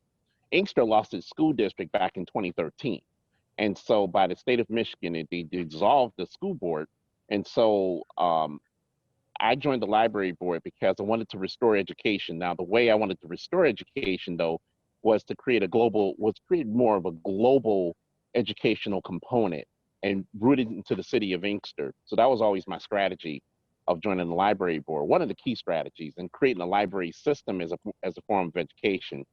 And we've been rocking and rolling here in the state of Michigan ever since. We do have hubs in Nebraska, Georgia, New York, the DMV, of course, and then we have our ambassadors in Nigeria. She was on here earlier. I think she left. Nigeria, Cameroon, and Mozambique. And so what we do is we try to do B2B. We link the wealth between local municipalities, which is my strong focus on cities, and the continent of Africa. And the reason you hear me talk more about this in the dialogue about cities, because we have to use that as a form of incubation to create an impact with our diaspora in general. And that's what we try to stress a lot in GABA. Have deep relationships with both Democrat and Republicans. We have a love-hate relationship with one another, but we still all love each other at the end of the day, especially as it pertains to U.S.-Africa policy, U.S.-Africa immigration, and issues like that. And so I could be long-winded about what we do in GABA. We are a success story. We've been around the last 6 years. We help people set up their businesses, business funding, financial literacy, financial empowerment. That's what we do in education. And then we just talk to our local leaders about why you play a role in this whole 21st century global movement within the African diaspora. We help them to understand the importance that they play a role in so that their cities and their local communities can become successful as well within the framework of the 21st century. Okay, so thank you. So I'll just move on to our next panelist, Ms. Diana Konate, who is a policy director with Africans Community Together. A lot of us have worked with our organization. She is here in her personal capacity, but prior to being the policy director for ACT, She worked on the Hill, on Capitol Hill, with the House of Representatives on the House side doing legislative work. She was a legislative aide for Congressman Bill Foster. While as a congressional staff, Diana also served as the president of the Congressional African Staff Association. So let me just tell you, I've moved down to DC for I've been here short of 2 years, and there's a lot of talented Africans playing on Capitol Hill. Just for anybody who can hear me, that is a resource for us. We have smart legislative professionals that can help us with policy on the Hill and have the direct ear of congressional representatives. So I just wanted to point that out. She has a JD from Michigan State University College of Law. She has a bachelor's in political science from Old Dominion University. She lives here in the DC area, and her and I also sit on the National Steering Committee for Africans for Biden. Very smart policy professional. And so Diana, the floor is yours. Thanks, Stephanie. And thanks everybody for joining us here today and for allowing me to join on the panel. So just to give a little background about the work that I do in the organization, just as information, again, I'm here as I'm in my personal capacity, but I am policy director at African Communities Together, as Stephanie mentioned. And what the organization does is we provide direct legal services to African immigrants in the communities where we operate. So right now we have a chapter in New York. We have a DC chapter, which has offices in DC and Virginia, and we do some work in Maryland. We also train our members. We're a membership-based organization, so we train our members to become civic leaders. We organize them around issues that are of importance to them. And we do federal advocacy. We also do state and local advocacy, but I'm involved in the federal advocacy. And in my role, what I do is ensure that the interests of African immigrants are considered when federal immigration policy is being discussed. Making sure that, for example, folks aren't trying to trade away the diversity visa program when they are discussing how to create paths to citizenship for other communities. So that's basically what I do. Some of the issues that I have been working on include TPS, temporary protected status. I've worked on DED, which is a program that Fata just mentioned. Also working on the law that came into effect at the end of last year, the LRIF, the Liberian Refugee Immigration Fairness Act, and the government's implementation of that. I deal with diversity visa issues. So any areas of immigration law that impacts Africans. And before my work here, as Stephanie mentioned, I was on the Hill. I worked for Congressman Bill Foster from Illinois. But one of the things that I did while I was there was as the staffer was with the Congressional African Staff Association. It's a staff association made up generally of African staffers. I think in the beginning, it was more so geared towards African staffers and creating a space for African staffers on the Hill to come together to fellowship and to be really involved in discussions around US-Africa policy. As the years went on, it was opened up to more staffers. So not just African staffers, but staffers on the Hill that had a real interest in US-Africa policy. So what we did with the organization was try to make sure that Africa wasn't an issue that was on the back burner, as we know that it tends to be a lot of the time. So what we tried to do was bring organizations onto the Hill to provide briefings on various topics that were you know, timely. So that's something that I did while I was on the Hill. You know, we really had a lot of success. We brought a lot of folks onto the Hill, people who might not have had an opportunity otherwise to come to the Hill and basically talk to lawmakers, talk to staffers about what the issues were, you know, within their communities, whether it be here in the US, but generally on the continent. So that's, you know, a little bit background on me. I am Ivorian. I was born in Ivory Coast, but I consider myself a Liberian because my mom is Liberian and she raised us, you know, within the Liberian community. So, so I consider myself a Liberian, but yeah, so that's a little background on me. I mean, there's too many Liberians here. Where the Ghanaians? Where the Ghanaians? Come on, like Liberians and Nigerians, they're trying to dominate. Y'all flex, you guys flex too much. No, okay, so our last and final panelist, and you know, we're running out of time, so I'll be quick with this, is Mr. Famoud Kone, who is a colleague of mine, who is also part of UNAC, is a dynamic professional. Just want to read a little bit about his bio. He currently sits as the Deputy Director of Strategic Partnerships for the New York City Census, and prior to that, he was the Bronx Borough Director for Mayor Bill de Blasio, who's our current mayor in New York City. He's also the African liaison to the mayor's office. In his capacity, he has served as a representative of the mayor to the Bronx, as well as throughout the whole 5 boroughs, actually. He's also worked for the district attorney's office and the governor's office. He is city government, state government professional, and has always been able to link those offices back to the African community. The African community has always been his core. I've known him for a long time in the work that he's done. And so we're interested in hearing from you, Famoud. Thank you for joining us. Thank you, Stephanie, and thank you to everyone. Kudos to you and the entire team for organizing this event.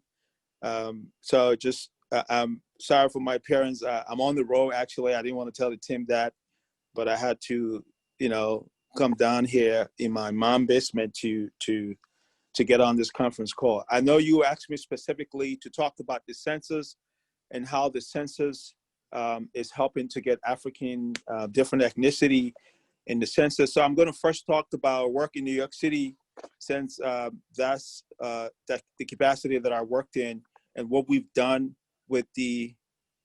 So you could just give a quick byline about your role, and then I'll have the pointed questions to you shortly after. Okay, good. And he's another Liberian too, so you know Liberians are dominating this whole conference call. But go ahead. Yeah. So my role, you mean my role at the census or just my, okay. Your role at the census and what you're doing. Right, so personally, I took on the role at the New York City Census. So just so you know, historically, the city has never had a census office before. This is the first time. As all of you know, census is a federal effort, is a federal effort. It's not a city or state effort. But the reason why Mayor Bill de Blasio created this city effort around census, because 10 years ago, our self-response rate was 62%. And because of that, we lost funding billions of dollars, and we also lost a congressional seat. So fast forward 10 years, the mayor said, well, you know, this is not going to happen on my watch. I'm not going to lose funding, and I'm not going to lose a congressional seat. And I'm going to create an office, because he believed the reason why, you know, we didn't respond well to the census because there was not sufficient awareness. And I can speak to that, because 2010, I was in New York. I didn't hear anything about the census. So the mayor went ahead and created NYC Census 2020. And our office is led by Julie Manny, who is also the commissioner of the mayor's office of entertainment. And we have an incredible diverse team of folks. So my role as Deputy Director for Strategic Partnership is to work with different organizations, private, public organizations, bring them into the work of the census, including community-based organizations, so that we can all work together as a team to get the city counted in the census accurately. Oh, thank you. Thank you so much. Okay, so then we'll just transition right now into the pointed questions. I know we're close to our time. And so my first question actually is going to be for Akindele. Okay, Akindele, are you there? I am. Wonderful. Okay, so my first question to you is this, that the Senate Joint Committee states that foreign-born workers are key contributors to the U.S. economy, right? And so we are 17% Africans make up part of the foreign-born workers. We're 17% of the labor force. We're 1/4 of the population creating new businesses. We provide manpower. We are essential workers. We are on the front line of the healthcare system. We're on the front lines of the healthcare system, the hospitality, industry, food services. We essentially a lot of our African immigrants didn't get a chance to be quarantined, essentially, because they had to go to work, and faced with the challenge, if they didn't go to work, they didn't get a check. And so for those businesses, I wonder, through your experience, have those businesses been able to receive the federal funding and the municipal, any state funding at the level that other businesses have been able to receive? And so in terms of the PPP, the Payment Protection Program, as well as their ability to receive any funding to keep their businesses afloat, what is your take on that? Absolutely not. I mean, this administration is a complete disaster. I'm talking about the Trump administration, total disaster, a train wreck, an embarrassment. You have a lot of African immigrant businesses that didn't receive PPP. We know there were some language barriers there. We know there were some other issues there, some technical issues. For the most part, it's just like African American businesses didn't receive PPP. That's all by design. But in other state and federal funding, there were some barriers there. So we heard the horror stories. We try to help people navigate the process on our end through our networks and try to get them that money. For the most part, we didn't hear about any of that stuff. See, the thing is about African immigrant businesses is that they play a key role into building tax bases within local communities. That's important. We have to understand that. They play a huge role in lowering unemployment in our community. They play a big role in boosting tax base. They play a big role in creating a synergy that some communities just don't have. That's where we talk about linking the wealth. We have to link the wealth between the U.S. and Africa. And the thing is that this administration, I don't understand. Just this week, this administration announced through DHS, I believe, they one more time want to go after international students in terms of that. Now, international students, and this time they're really focusing on Africa. This international students bring billions of dollars into universities every year. And from there, they graduate and they use OPT, CPT to work in the workforce, create their own businesses, or just create a system of sustainability within communities that just don't have that. And this is an administration right now that's going after international students. Now, back in July, they wanted to try an okey doke with that. They got sued and he backed off. Now here they come again with another okey doke. I mean, it's just ridiculous. And so the thing is, when we're looking at African businesses, African immigrant businesses from a federal level, we got to give them the support they need. We know organizations, I believe the African Development Center in Minneapolis, they're set up as a CDFI, Community Development Financial Institution, to help with loans and things of that nature. We have to start being more engaged, my team included, to be more engaged in that kind of process to give the support that they need for these African-based businesses. That's very important. The other thing I want to point out real fast, I don't know we're short on time, is this EB-5 system. The EB-5 is a very important investor visa.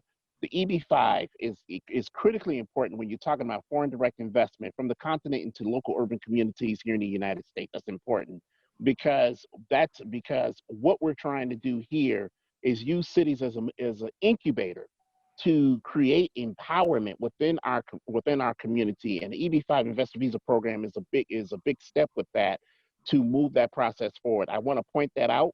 That's something that this particular administration hates.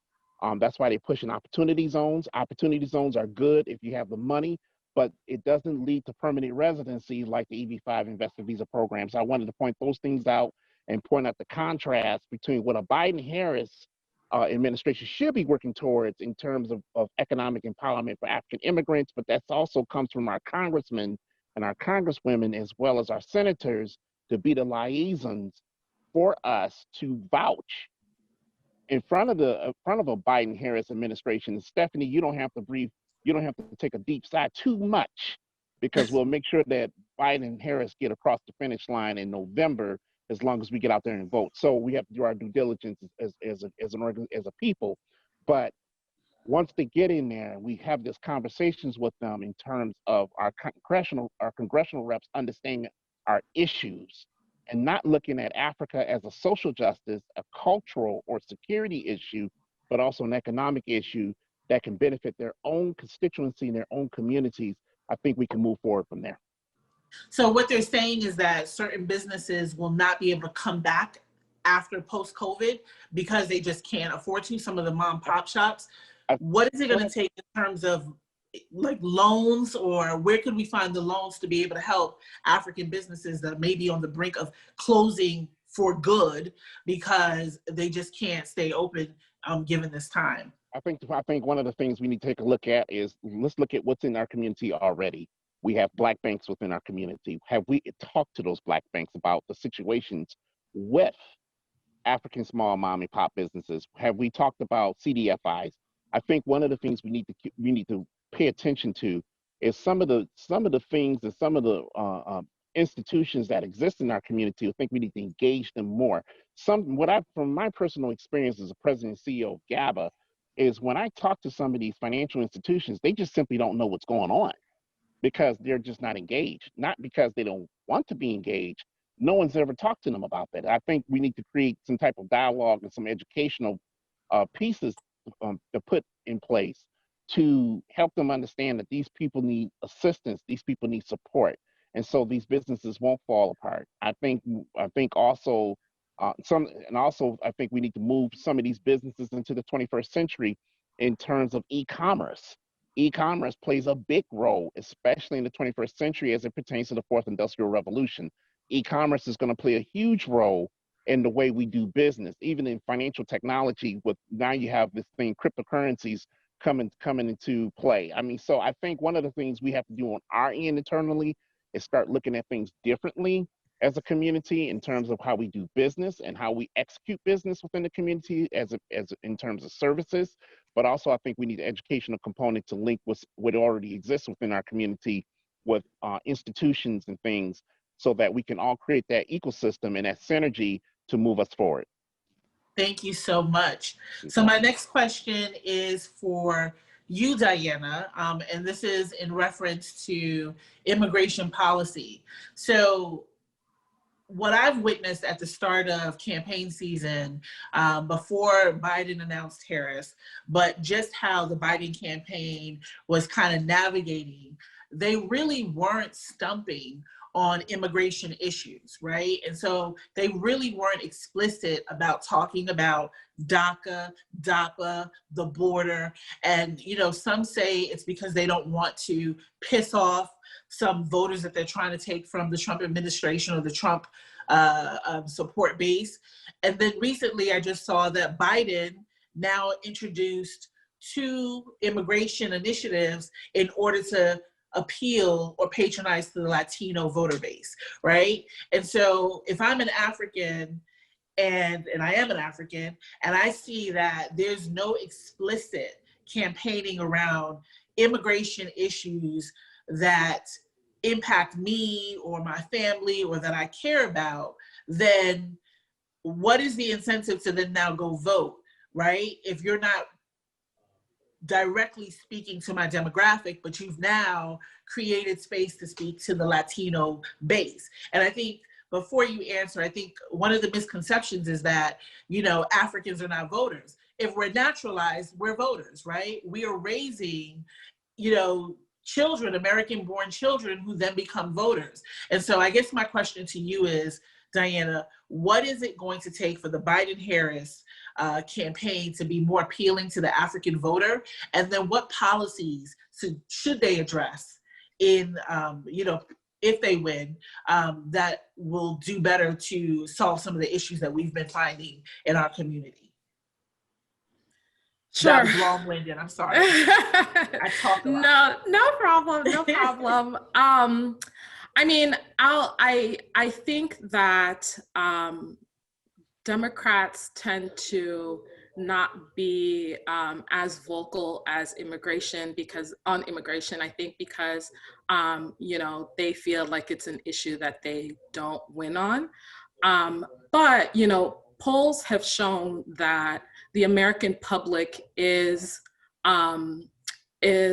welcoming of immigrants. So I think that appealing to immigrants is the way to go.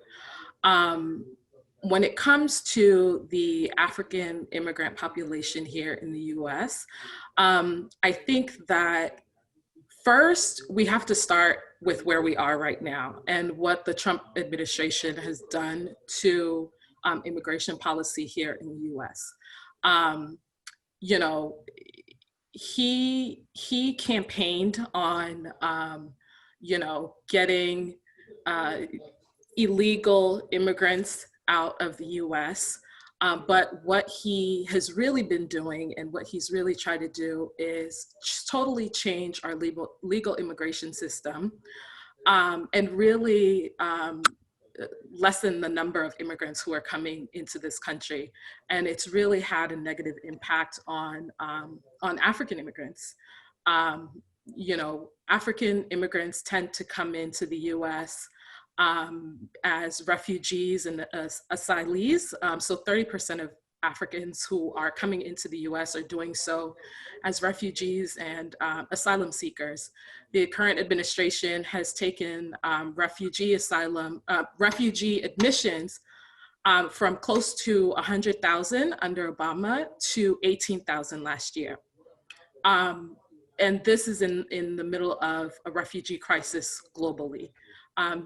The administration is making it harder and harder for people to qualify for asylum. You know, and this impacts how people's status here in the US. With diversity visa, as we all know, he's been, you know, spreading lies about what the program is. He's been trying to do away with the program. Last year, they were successful in implementing a rule that had a detrimental impact on Africans, you know, the ability of Africans to apply for the diversity visa. And diversity visa is a program that's very important to the African community because 30% of the 55,000 visas that are available through the diversity visa, 30% of those go to Africans. So a lot of Africans are here in the US because of the diversity visa program. So he put in place a rule last year that, you know, severely cut down on the number of Africans who were able to apply. So in 2017, 11 million Africans applied. 2018, 10 million Africans applied. And then last year, it was 4 million because of his rule. This year, as you know, he suspended the diversity visa program. So effectively, nobody could come into the country through that program. Akindele mentioned this in his remarks. Yesterday, the administration just proposed a rule that would restrict student visas. And not surprisingly, 38 of the 54 African countries are on that list.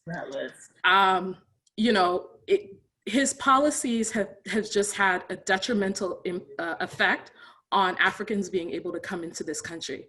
As far as Africans who are in this country, he's done everything that he can to take away people's status.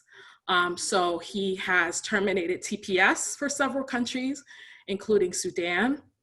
He has terminated DED for Liberia, and we had to fight to get it not reinstated, but to get it extended, and then fight for the LRIF program that passed in December.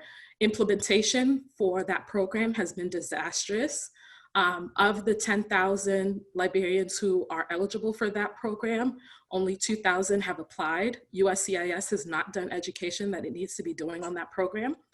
You know, he has tried to do away with DACA. You know, he has made it harder for people to apply for green cards. He has intensified efforts to denaturalize people. I mean, this administration has just been terrible. So I was just going to say, so what you're saying is dovetailing into just a quick point, and if you could quickly answer this. So someone in the comments made a good point that part of the reason why no presidential candidate, but particularly the Biden-Harris ticket, have not pivoted towards patronizing us is because we're fragmented within our own community. So, I mean, that may be true, and that you can speak to that briefly, but something you said, right? We can talk about all the things that Trump has done. Absolutely. We know that, you know, he has espoused anti-immigrant rhetoric. He is not a friend of our communities. But how can a Biden-Harris ticket, but particularly Biden, convince us as Africans that he's an ally when people remember in the Obama administration that they had the highest deportation record? If you can speak to that really briefly, what is it going to take to convince us that we should vote for him up against what we have in Trump? Yeah, I mean, I think that's a fair point that under Obama there were significant deportations, but I also think if you look at the data, when Trump came into office, the percentage of Africans that were getting deported skyrocketed. I believe the first year he came into office, I want to say there was an 800% increase in the number of Senegalese that were deported. You know, last year there was, I don't have all the numbers in front of me, but there has been a significant increase in the number of Africans being deported. That impacts our communities. And I think that if you see where we are now, what the Biden-Harris ticket could do is really talk to our communities, tell them what's at stake, because there is a lot at stake, and then let them know what they intend to do. I mean, Biden. Biden has committed to reversing Trump's immigration policies, like you know, reversing public charge, which is going to be making it, you know, harder for folks to get their green cards. You know, he's committed to reuniting families. Trump recently put in a ban that prevents some US citizens and green card holders, prevents them from bringing some of their families into the country. He is committed to doing away with the Muslim ban and the African ban. I think that he needs to let our communities know that these are the things that he's going to be doing for the community. But, you know, immigration isn't the only issue that we care about. So, you know, a lot of our folks are on the front lines working as essential workers during the pandemic. You know, Biden has a plan for ensuring that we get through this pandemic. As the vice president during Obama's term, I think we actually saw what that administration was able to do coming out of the Great Recession and bringing the country back. So we have evidence of what Biden can do. Okay. But I think that what we really need is for his for Biden to be talking to our community so that we actually know what his plans are, because he does have plans, and the issue might be that folks don't feel like they're hearing from him. Thank you for that. Thank you for that. So I'm going to pivot into my next question for the next panelist, but to Diana's point about Africans feeling not heard, what I've seen, and I'm not sure if other people on the call have seen, this growing number of Africans for Trump. I don't know where they've come from, but they are a groundswell. And I thought it was a gimmick initially, but no. There really is a groundswell of naturalized Africans who, are in the diaspora, who are supporting the Trump administration, in spite of all of his anti-immigrant rhetoric. And I'm just concerned, is his campaign or is his team going out to the African base more? Because he always talks about how he's done more for Black people than any other president, which we know is not true. But is something wrong with the messaging that is now bad on the Democratic side, and the Republican side has been able to capitalize off of better messaging? I'm not sure, but there is a faction out there, Africans for Trump, and I just didn't know if people knew that or were paying attention. Have you been seeing that? Just like 30 seconds. Have you seen that through your organizing and your work? I mean, not necessarily through my work, but just personally. I have seen folks that are, pro-Trump, Africans that are pro-Trump. I'll say that a lot of what I've seen tends to be Africans who are more conservative. Just generally, they're more conservative. They tend to be more religious. And so they feel as though Trump aligns with them on their values. Their core values. And, it's unfortunate, because if Trump could have it his way, they wouldn't be in this country. Right. Like, I don't get it. So, it's really unfortunate. And I think there's also a lot of misinformation about what Trump is doing for the African community.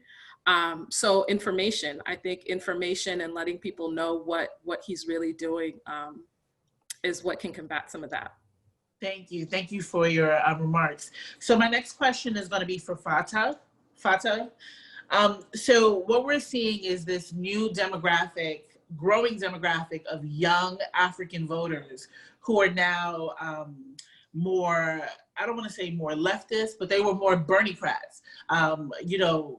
Those that I've come in contact with, supported the Bernie campaign, were really about social justice, Medicare for all. And given the current climate with the racial tension and the social unrest, young Africans are seeing themselves in this movement. Right. And so through some of the discussions that I've had and some of the readings that I've done, a lot of them have not necessarily been impressed or excited. Excited is the better word. Excited about the Democratic ticket. And I guess my question to you, Fata, is what is it going to take to excite the young African voter? Because that is an emerging demographic. They don't necessarily share the same ideals as their parents, right? And so they are Black Lives Matter folks, just like you are, and are movement folks.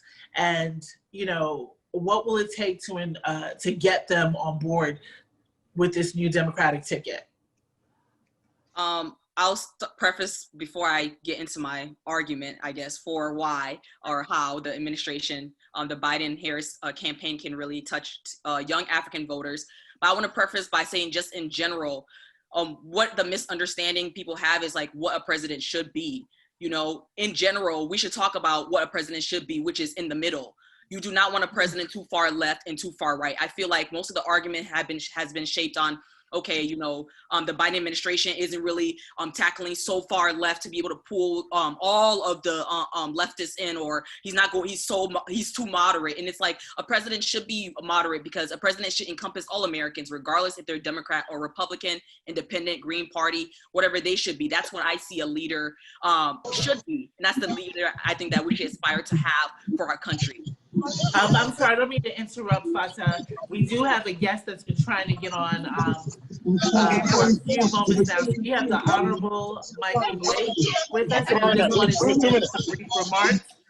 Mr. Blake, the floor is yours. Hello. Made it on. Hi, Steph, what up? What's up? To all my people, United African Coalition, thank you for everything you do. To Bacola and everyone, I can't thank you enough for your incredible leadership. To Brother Adams, I listened to your presentation earlier about BCC and all that you're doing there, and just know that it means a lot in that manner. For those that I'm connecting with, Michael Blake, Assembly member here in the South Bronx, Vice Chair, Democratic National Committee. Sorry for the sound in the background. We're actually giving away food.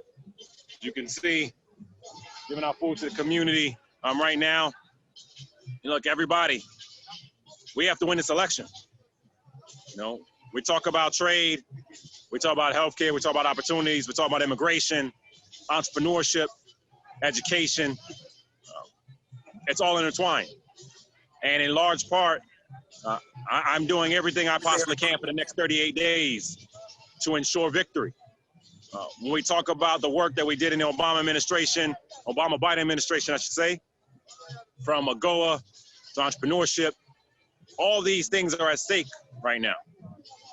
And when we think about the opportunity that's in front of us of having a Black woman as vice president and having a president that has stood by our president and thinking about the broader dynamic, we need this to happen. So very concretely, here's some things we can focus on. Number one, we are asking people to help with our late help efforts. Virtually, you can go and support for 4 weeks, 10 days, or 4 days. The campaign is asking for people. You can do it from the comfort of your living room, but if you have the ability, part-time or full-time, to help for 4 weeks, 10 days, or 4 days, we could partner you up with the states and leadership in the states across the country. Number two, voter protection. Even if you are a lawyer or not a lawyer, we have 27 state operations going. We are preparing actively for voter protection. Just so you know, Virginia and North Carolina are already voting. So we need people to be helping us on the ground and supporting. If you are willing to travel to help with early voting or day of voting for voter protection, lawyer or not, we will plug you in. We have a national voter protection hotline. So iwillvote.com is the website. iwillvote.com. You go in one central place to be aware of that. Number three, we're actively raising money because we are preparing for the other side. And we need money to come in quickly, not late, because the faster we can mobilize, we can do more TV, more radio, more digital, and engage in that way. We're going to have a very large African-American, Caribbean-based fundraiser this upcoming Wednesday at 6 p.m. Eastern that I'm co-hosting. I will put my email in the chat, and I'll put the link in the chat. Ashley Etienne, who was the sister that ran the impeachment efforts against Donald Trump, who joined the campaign. I'm a senior advisor, and Don Graves, who's the senior policy lead, are organizing that for us. That's Wednesday at 6 p.m. Eastern. And we're doing that because, of course, the first debate is happening on Tuesday night.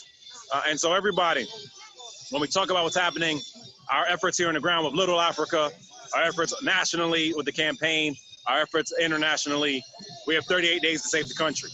And so I thank you, Steph and Bacola and everyone for allowing me the opportunity. Forgive me again for the sound outside, but we have to win. We absolutely have to win. And so we say thank you. So I'll stop there. I'll put the links in the chat. Again, join us Wednesday at 6 p.m. Eastern. Any dollar amount, $25, $50, $100, whatever you can do. Join us for the late help. Join us for the voter protection. We need you engaged to help us bring this home for the next 38 days, everybody.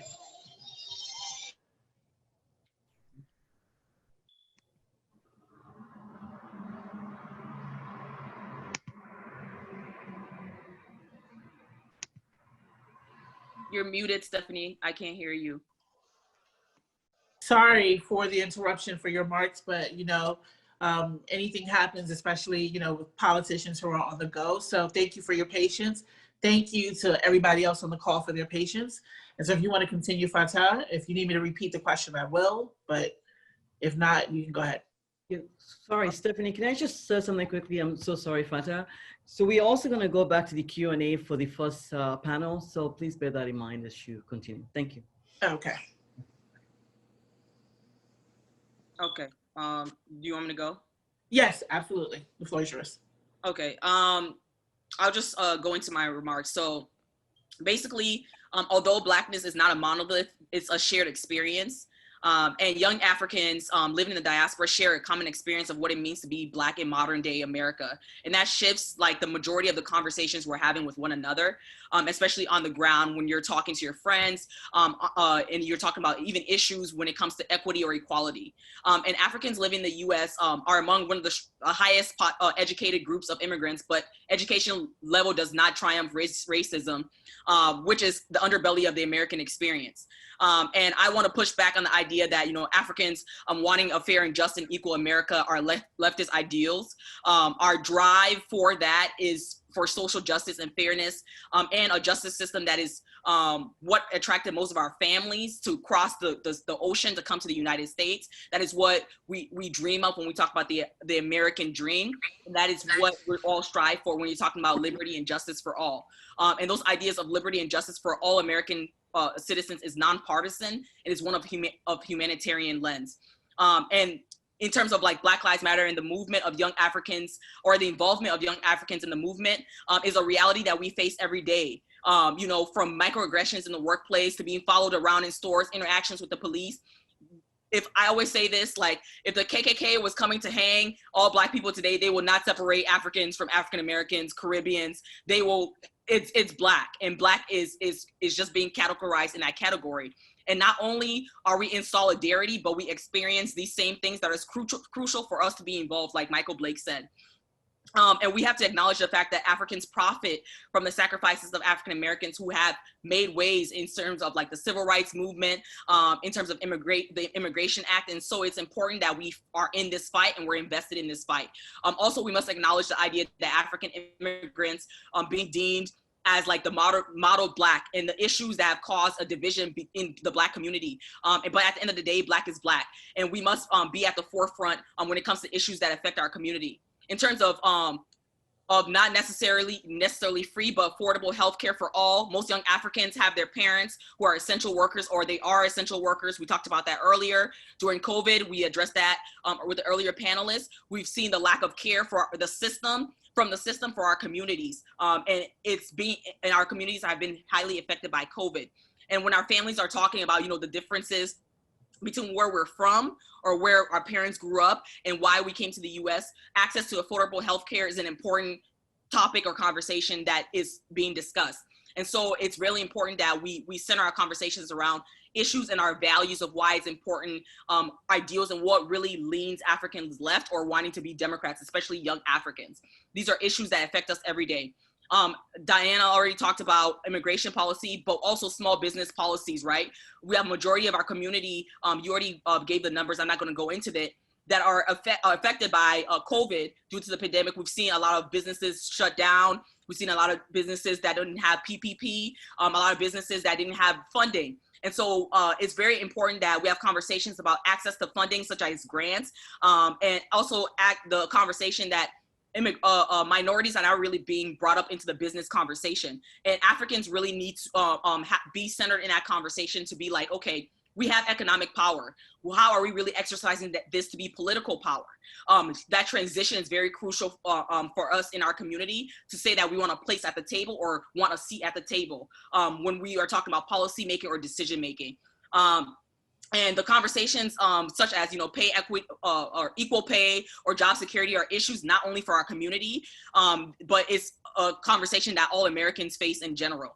And these are issues that are the fabric of our society right now and what it means to be, to accomplish the American dream or work hard, but actually getting paid for what you deserve for what you work for. And so what I think to end, what I think the Democratic Party really needs to focus on is speaking to the core values of what it means to be American. And why so many of us as immigrants, especially African immigrants, came into this country in the first place.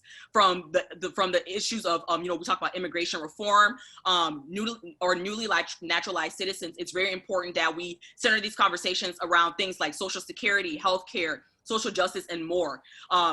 It was already pointed out earlier, but it's so important that we focus on our power and what it means to have power. I feel like a lot of times the African community, we sit back and like to have decisions made for us.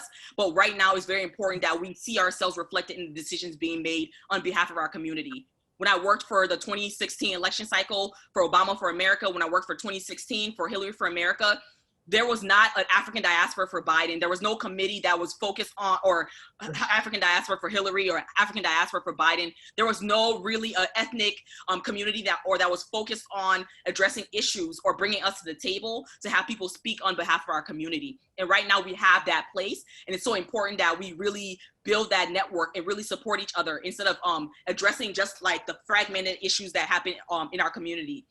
It's really important to focus on that. And to end, I think that the Biden-Harris campaign needs to really have a clear stance on these issues that affect us, especially in these last 38 days. Right now, what we see is very broad policy and addressing just immigration reform or issues in general. But what young Africans want or young people want is talk about specifics. If you actually want us to be excited, want us to come out in numbers to the polls, like Obama did. Obama had his policies on his website really early on. And so young people were really excited to see, okay, we're seeing ourselves reflected in these issues that affect our community on a daily basis. The campaign really needs to figure out a way to center that, especially when it comes to contacting young Africans or contacting young people, especially in these last crucial days.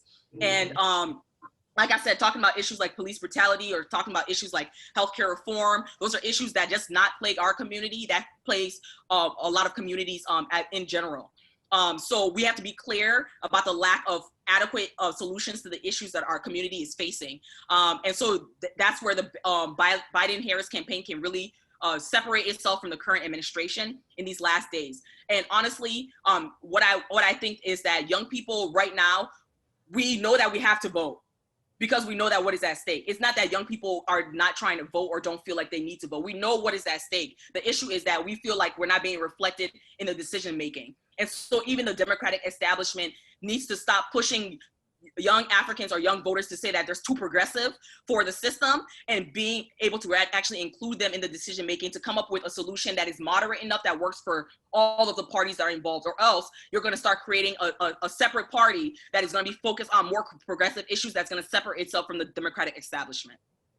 Thank you so much, Fata. And what I'm hearing consistently from a lot of the remarks, it's messaging, messaging, messaging, right? We've got to reshape the narrative about what the African voter cares about. And it has to go beyond, it can include, but it has to be a little bit more broader than just immigration and citizenship. And so in the interest of time, I believe one of our panelists had to drop off, but I'm gonna go to Famoud Kone to talk about the census, and not only the efforts of the census, you know, I guess being reshaped this time around to allow people to identify their ethnicities and be specific, but why the data from the census is so important. Because when we talk about business communities, when we talk about Black banks not knowing about African businesses in terms of the data, we need data to kind of shape or inform people that we want to get progressive policies from. And so, Famoud, are you there? Yeah, I'm here. Stephanie. Okay, so I want you to go a little deeper into the census. I know that the census was interrupted in terms of their physical, I guess, outreach efforts because of COVID, which set them back. And then now we know that the census is going to be cut off, you know, at the end of this month on the 30th, which I think was very calculated to do, unfortunately. But can you speak to how successful you think the census is going to be this time around, and why the data from the census is so important, specifically for accurately targeting our communities? Yeah, thank you, Stephanie. So just quickly before I forget to mention that about the conclusion of the census, the decision in California on Thursday night was that the U.S. Census Bureau should go ahead and continue the census until October 31st, right? Yeah. So the decision from California was a good one, but we are celebrating that the census potentially could be extended, but you know, maybe the government could appeal that decision, but the judge did rule that the census should continue until October, which was the initial deadline for the census. So hopefully that will go through and we will have work to do. But as far as what the data, the census, I mean, this is a very well-informed audience. So I don't want to give you the nitty-gritty, because I think we're talking about policy, or we're talking about a strategy here. So I believe the audience here is well informed, and I'm looking at the list of participants and the Is there panelists. background noise coming from you, or should I? Hold on, let me see. I don't know if it's.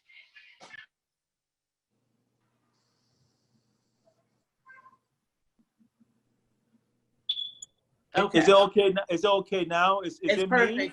Yes, you can go ahead. Oh, okay.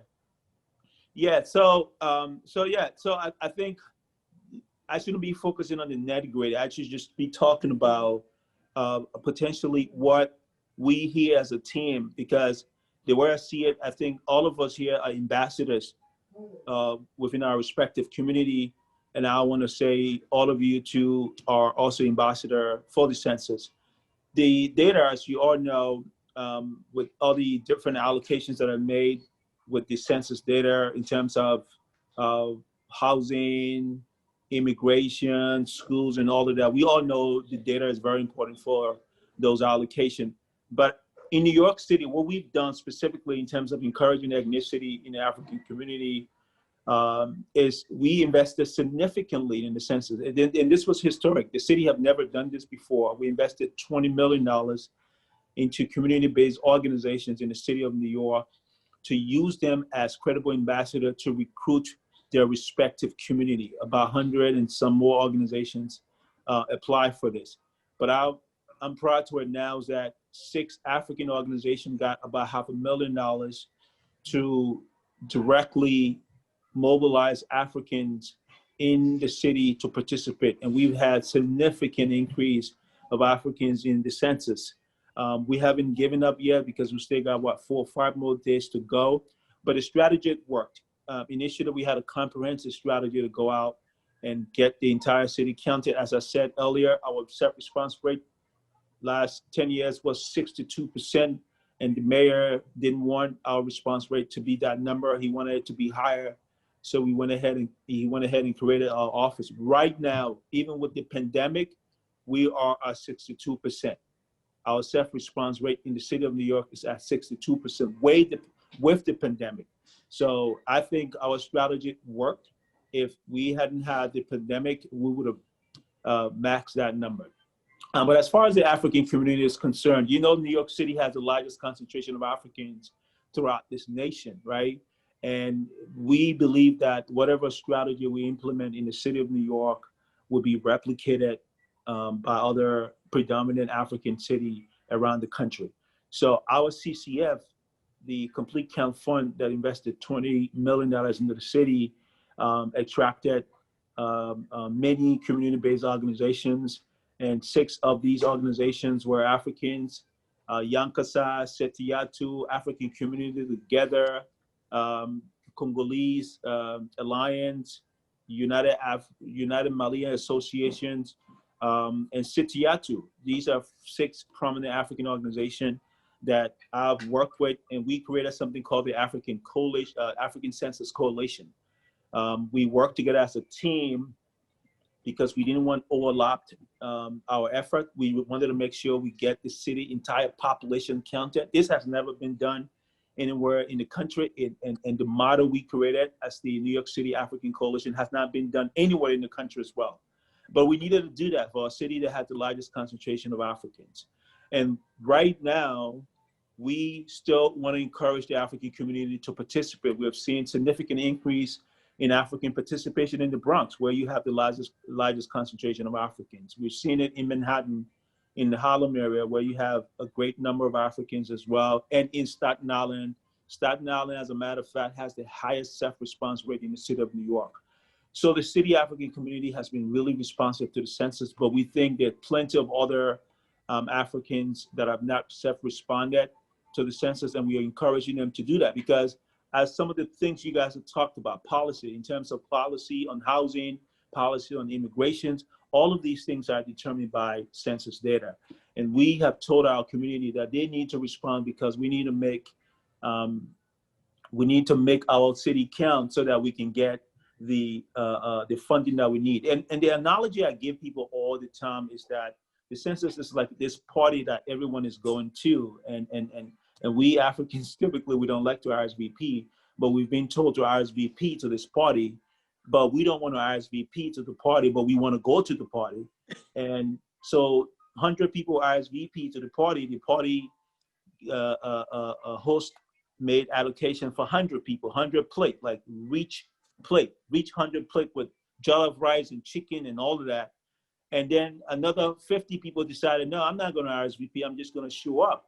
But what that does is that now the 100 people who RSVP that had a rich plate will have to cut up pieces of their plate just to accommodate you. 50 folks that didn't RSVP, which is not fair. So the way I say to other people in the community, folks like you guys, that it's not fair that other people are not RSVP into the census, because at the end of the day, our resources are going to get cut short. So it becomes our responsibility as a member of the community and leaders of the community to serve as ambassadors, to let people know and to dismiss all the myths around the census that we need to get, because that's one of the reason I was at City Hall.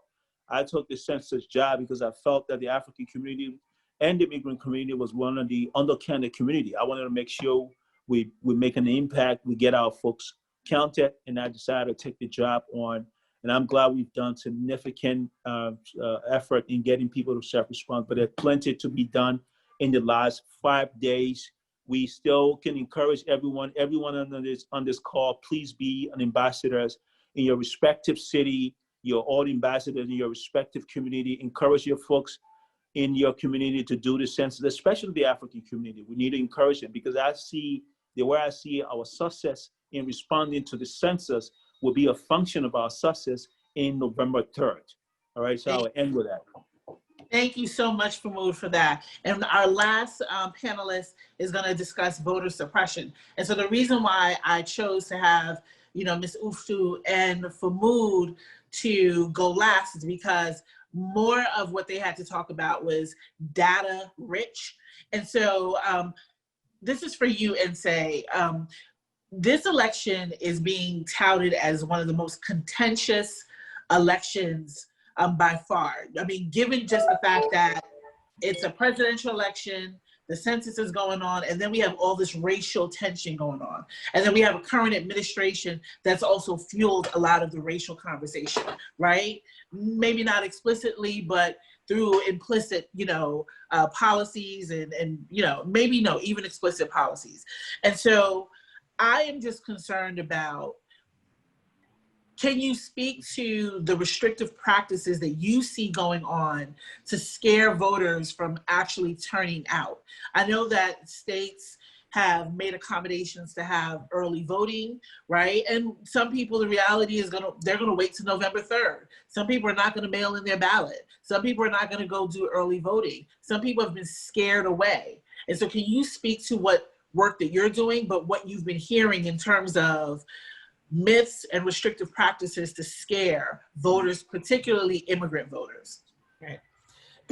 Thank you. I think that when we hear the words voter suppression, I think the image that comes into folks' minds is, Bubba on the back of a pickup truck with a shotgun trying to intimidate Black voters. And while there is certainly that is very much still happening in the year of our Lord 2020, the truth of the matter is that the suppression has gotten much more sophisticated. And so we, as organizers, as defenders of democracy, as ordinary citizens, as members of a community, also need to get more sophisticated in our response and how we neutralize it. One of our primary concerns is around sort of misinformation and disinformation, and particularly how quickly it is spread. My family makes fun of me that I just got sort of graduated into the auntie group chat. And one of the concerns is that,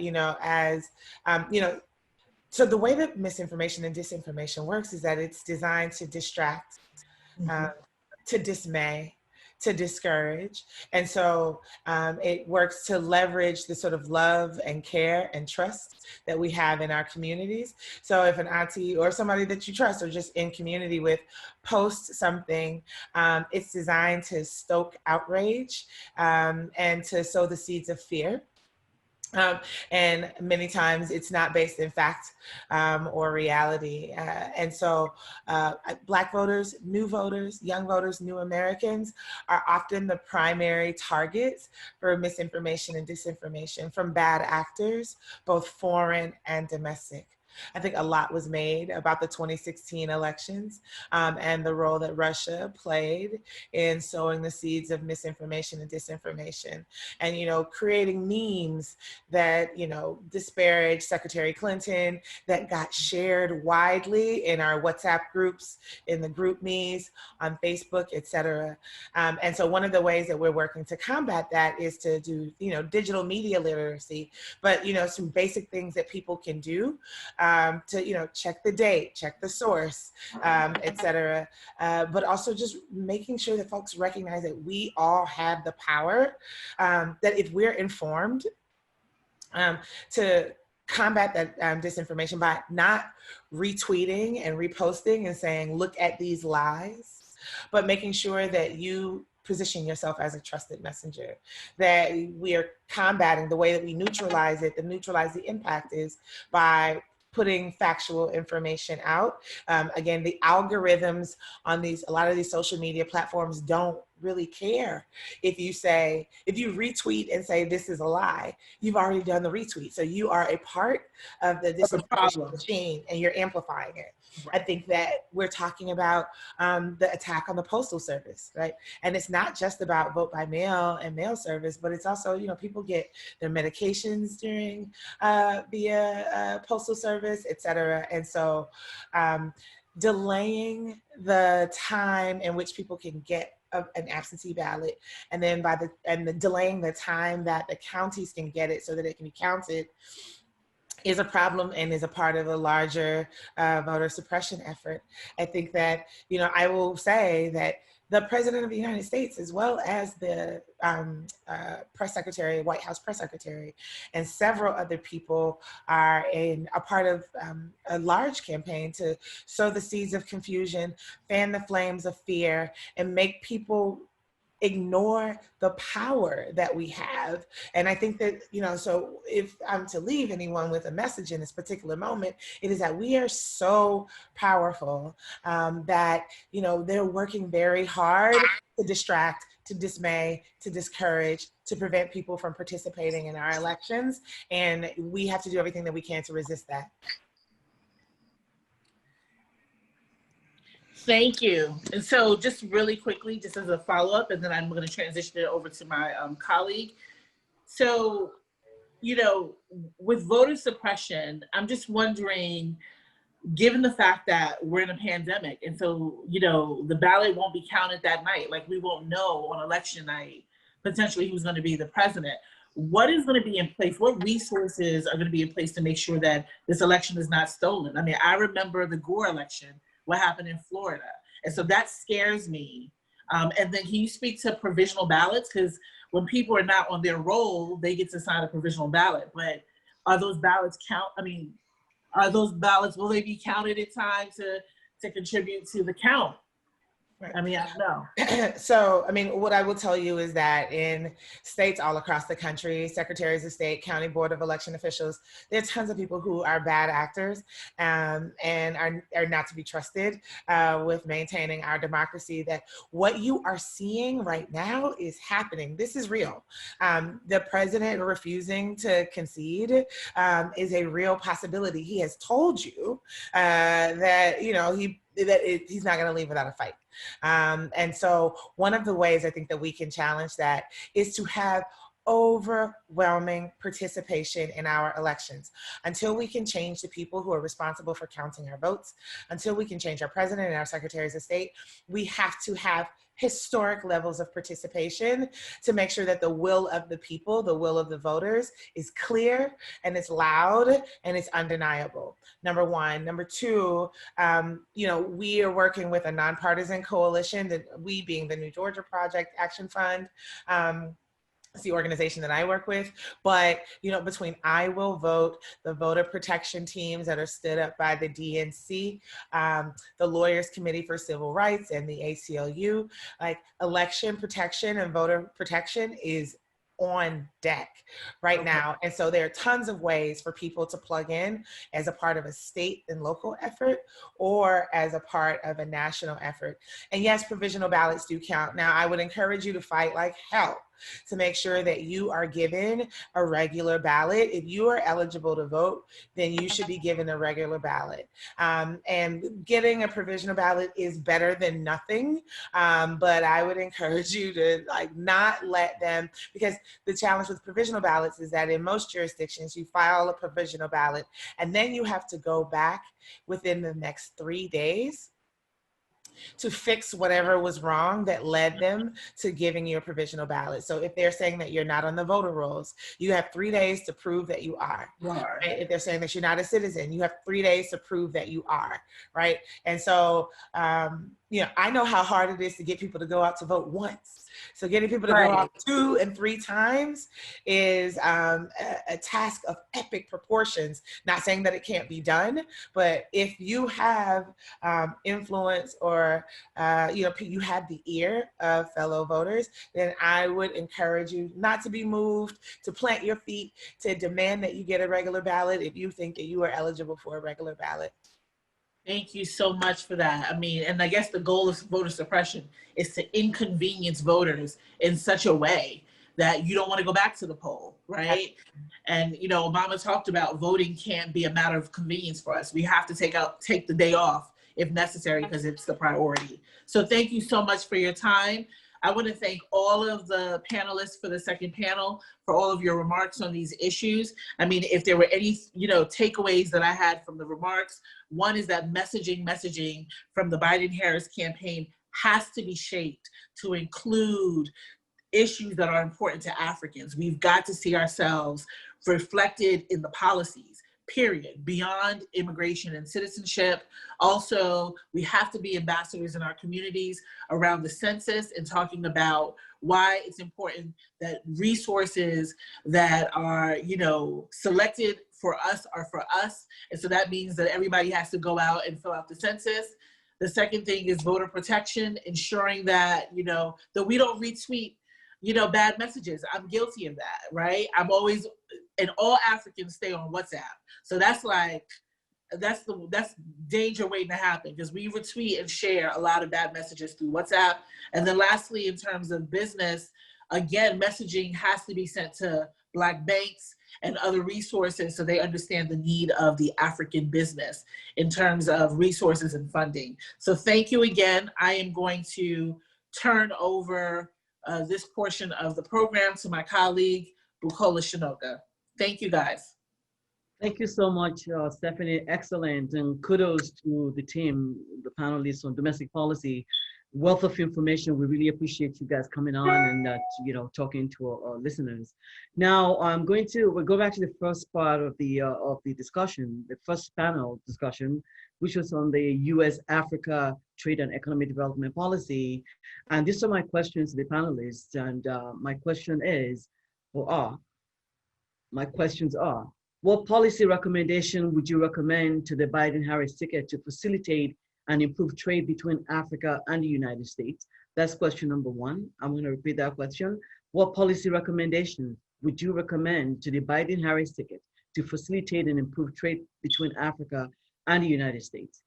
Secondly, second question, I believe the Yali concept is one way to ease the Africa brain drain phenomenon and build a knowledge-based economy in Africa.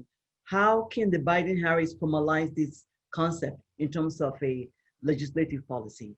I'm gonna direct the first question to, both questions to Dana. Dana Reed, you can take that, please.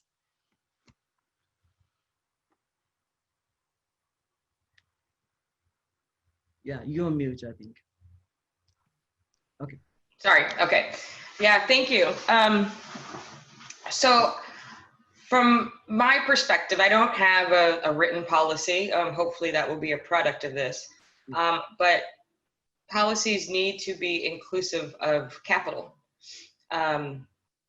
That's what works. And whether that capital is, again, to grow businesses on the continent, or capital here, more grants, right? That's another form of capital. so that we can spend the resources here. Bacola, you know that we have partnered on a couple of RFPs, right? And so give us more insight and clarity, make that process easier so that it is inclusive, right? And because all of that is helpful, so those grants can go to not just food banks types of situations during a pandemic. Hopefully this will pass soon, but what happens after that? So we want capital. It's all about capital. We need to understand where the government flows of capital are going, and how can we be a part of that conversation so that we can tell you where the capital needs to go, and who needs to be in those conversations directing it. And it has to be people that look like us, that are a part of the diaspora, because we are the ones that know intimately what the needs are, when they're needed, how they're needed, why they're needed. And so uncomplicate that process for us, right? And that's just strictly on sort of the RFQ side. So that's legislation, right? So many states have done a good job. This is, for instance, have done a good job with, MWBE participation.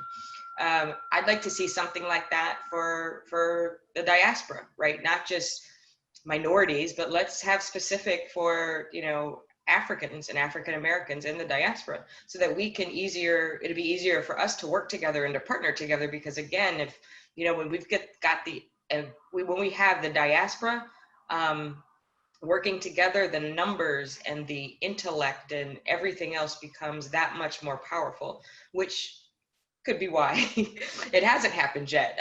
They tend to try to keep us apart. So fiscal policies around capital flows, both from government directed dollars, again, the RFQ process, as well as more programs led by the government from the federal level, the highest level, on ways to invest in Africa, right? And those can be big investments or small investments. Bacola, you and I have talked about many very grassroots, for-profit agriculture projects and whatnot. Well, where's the capital to support those, right? And it's in our government's best interest to have a say in that. I don't want to get too far into a discussion, but if our government doesn't, we've seen the Chinese will. And so draft policy around capital is the simplest way to put it. Thank you, Dana. So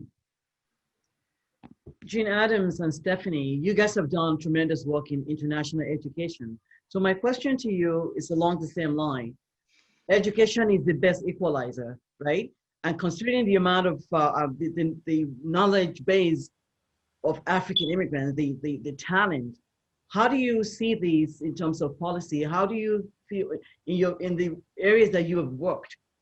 What do you think the Biden-Harris ticket can do to formalize a policy, legislative policy, to sort of better inform the work that you guys have done already, or maybe expand it?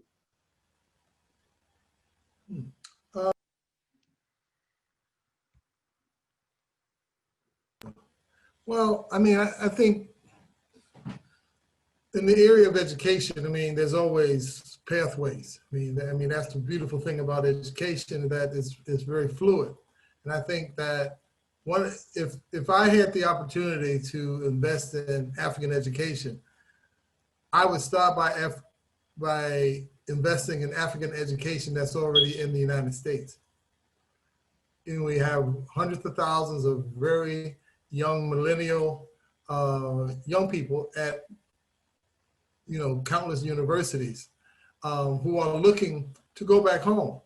And I think that we could provide them with tremendous amount of training, workshops, information, assistance that will help prepare them for transitioning back into the African economic environment with new ideas and skills and perspectives on business development. I think, again, we have numerous young people here who would like to go home, but because of the current economic situation, they find that it's just more, personally advantageous to stay here. But what if we had some type of a reverse Yali program, where we actually developed African minds here around African investment and African administration of industrial concepts. And we're able to send them back home with that information. I think that would be great. But in regards to the overall picture, you know, we need, you know, industrial assistance programs, you know, around policy that provide resources, technology, and tremendous amount of coaching. You know, I think I've met lots of African Americans, let alone other people, who are very much interested in going to Africa and using their particular skill sets. And if we were to design something like that, almost like a Peace Corps for economic development, that could be interesting. I'm a major advocate of micro investments. I think that, you know, the big industrial plans are wonderful, but I think on the ground, operating an effective business does a tremendous amount for any community. And I think that within the African context, with the emerging middle class and people having funds for consumer use, I think that could work. I think within the university setting, again, we need to have more programs that deal with exchanges, specifically around industry and around economic development and around business, you know, incubation, in which we can send people back and forth. Remember, there's just as much for us to learn as it is for the Africans to learn. You know, we like to position ourselves as we're bringing something to other people. But oftentimes, if we were smarter, we would also take, you know, and bring information from them here. And I think within the policy arena, again, a lot of African countries are really working hard to develop global industries and develop markets. And I think there needs to be a greater effort in dollars spent. You know, of course, we know that the aid programs are important, but someone once said that the aid programs are like taking money from poor people in America to give it to basically rich people in other places, because the money never trickles down to the people who need it. You know, the money, those programs generally don't trickle down. So I think that we need to ask the governments, and specifically those people who are really in the industrial areas and really trying to make change, what do they need, as opposed to just coming up with our own policies of what we think we want to give them. We need to ask better questions. And that's it. Right. Stephanie, what would you add to that? Can't hear you. You're mute.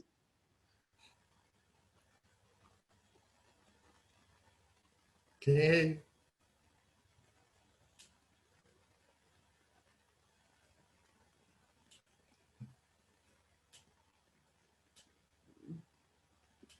While I'm waiting for technology. Shelton, are you on?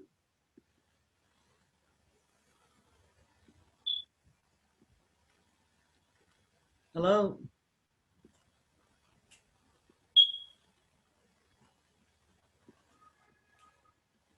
Okay. So Stephanie is trying to fix the, what is it called? No. Audio.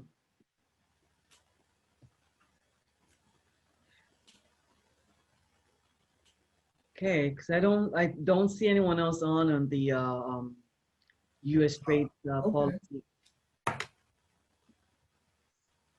All right, so I think, you know, we are going to have to wrap up. Sorry, Stephanie, and also I couldn't get Shelton back on.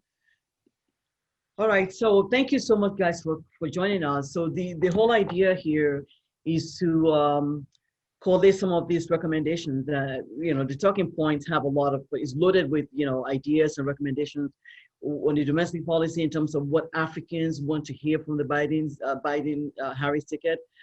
We hear you loud and clear. So we'll go back to the tape. That's the work that we're going to do, and extract some of the recommendations that I feel were expressed in your presentation, and then maybe circle back with everyone. The idea is to see if we can develop a policy paper based on this Zoom.